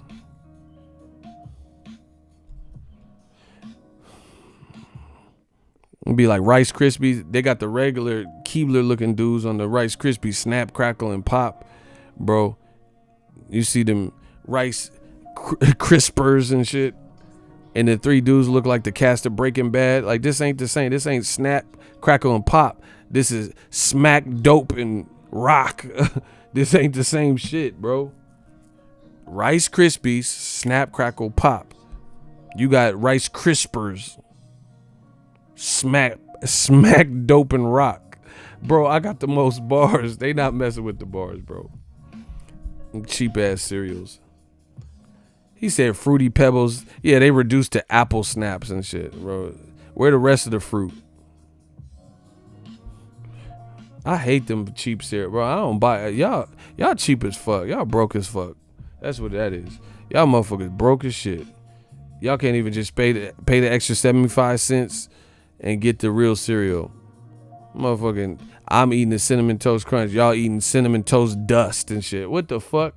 Cinnamon Toast, yeah. Because they're not as big as the regular square. Just that Cinnamon Toast Dust. Cheap ass cereal, man. Keep that cheap ass Cheerios. Them cheap ass cereals. I hate them. Tony Tiger just got out the pen and shit on the fake frosted Flaky-O's and shit. Man, get him out of here. Tony Tiger, the motherfucking sold his class ring and shit. And just got out the pen. He on crack. Get Tony bought me 2 sweaters up out of here. He said Fruity Shermio. Hey, bro. Icy, stop. Remember when the WWE had the cereal Bootio? Bro, what? Bootios. I don't remember that. I remember the WWE ice cream. This man said wrestling Bootios. Bro, I'm trying to jog my memory on that one. I kind of remember that name does sound familiar, bro.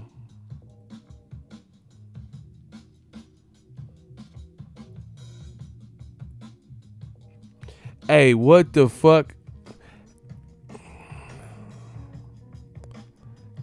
Hey, Vince McMahon got to go to hell for this, bro. Why is the black shit? Why, bro? That did sound familiar when my young bull said it, bro. Why he got the black channels on here, dark as fuck,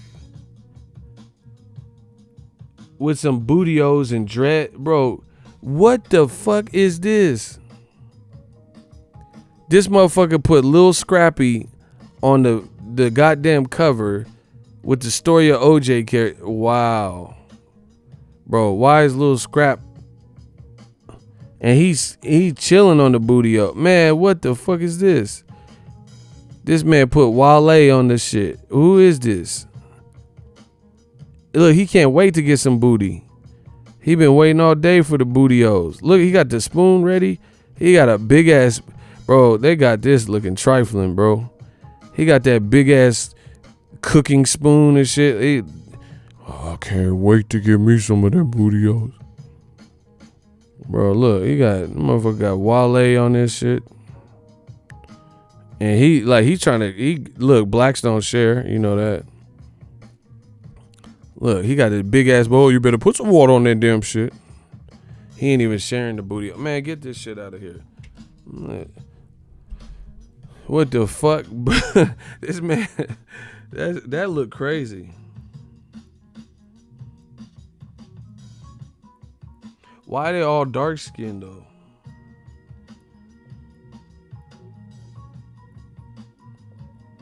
Hey man, they wrong. Man, who the fuck is Cuz? Who is Jonathan Lipnicki looking ass, bro? He eating the bootios, man.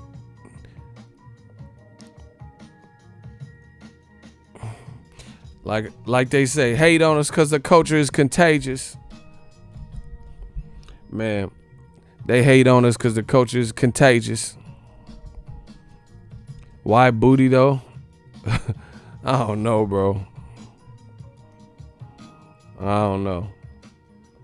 That's crazy. Anyway, that's my time, folks. Hope you guys enjoyed the show. I'll be back with some more heat. We working.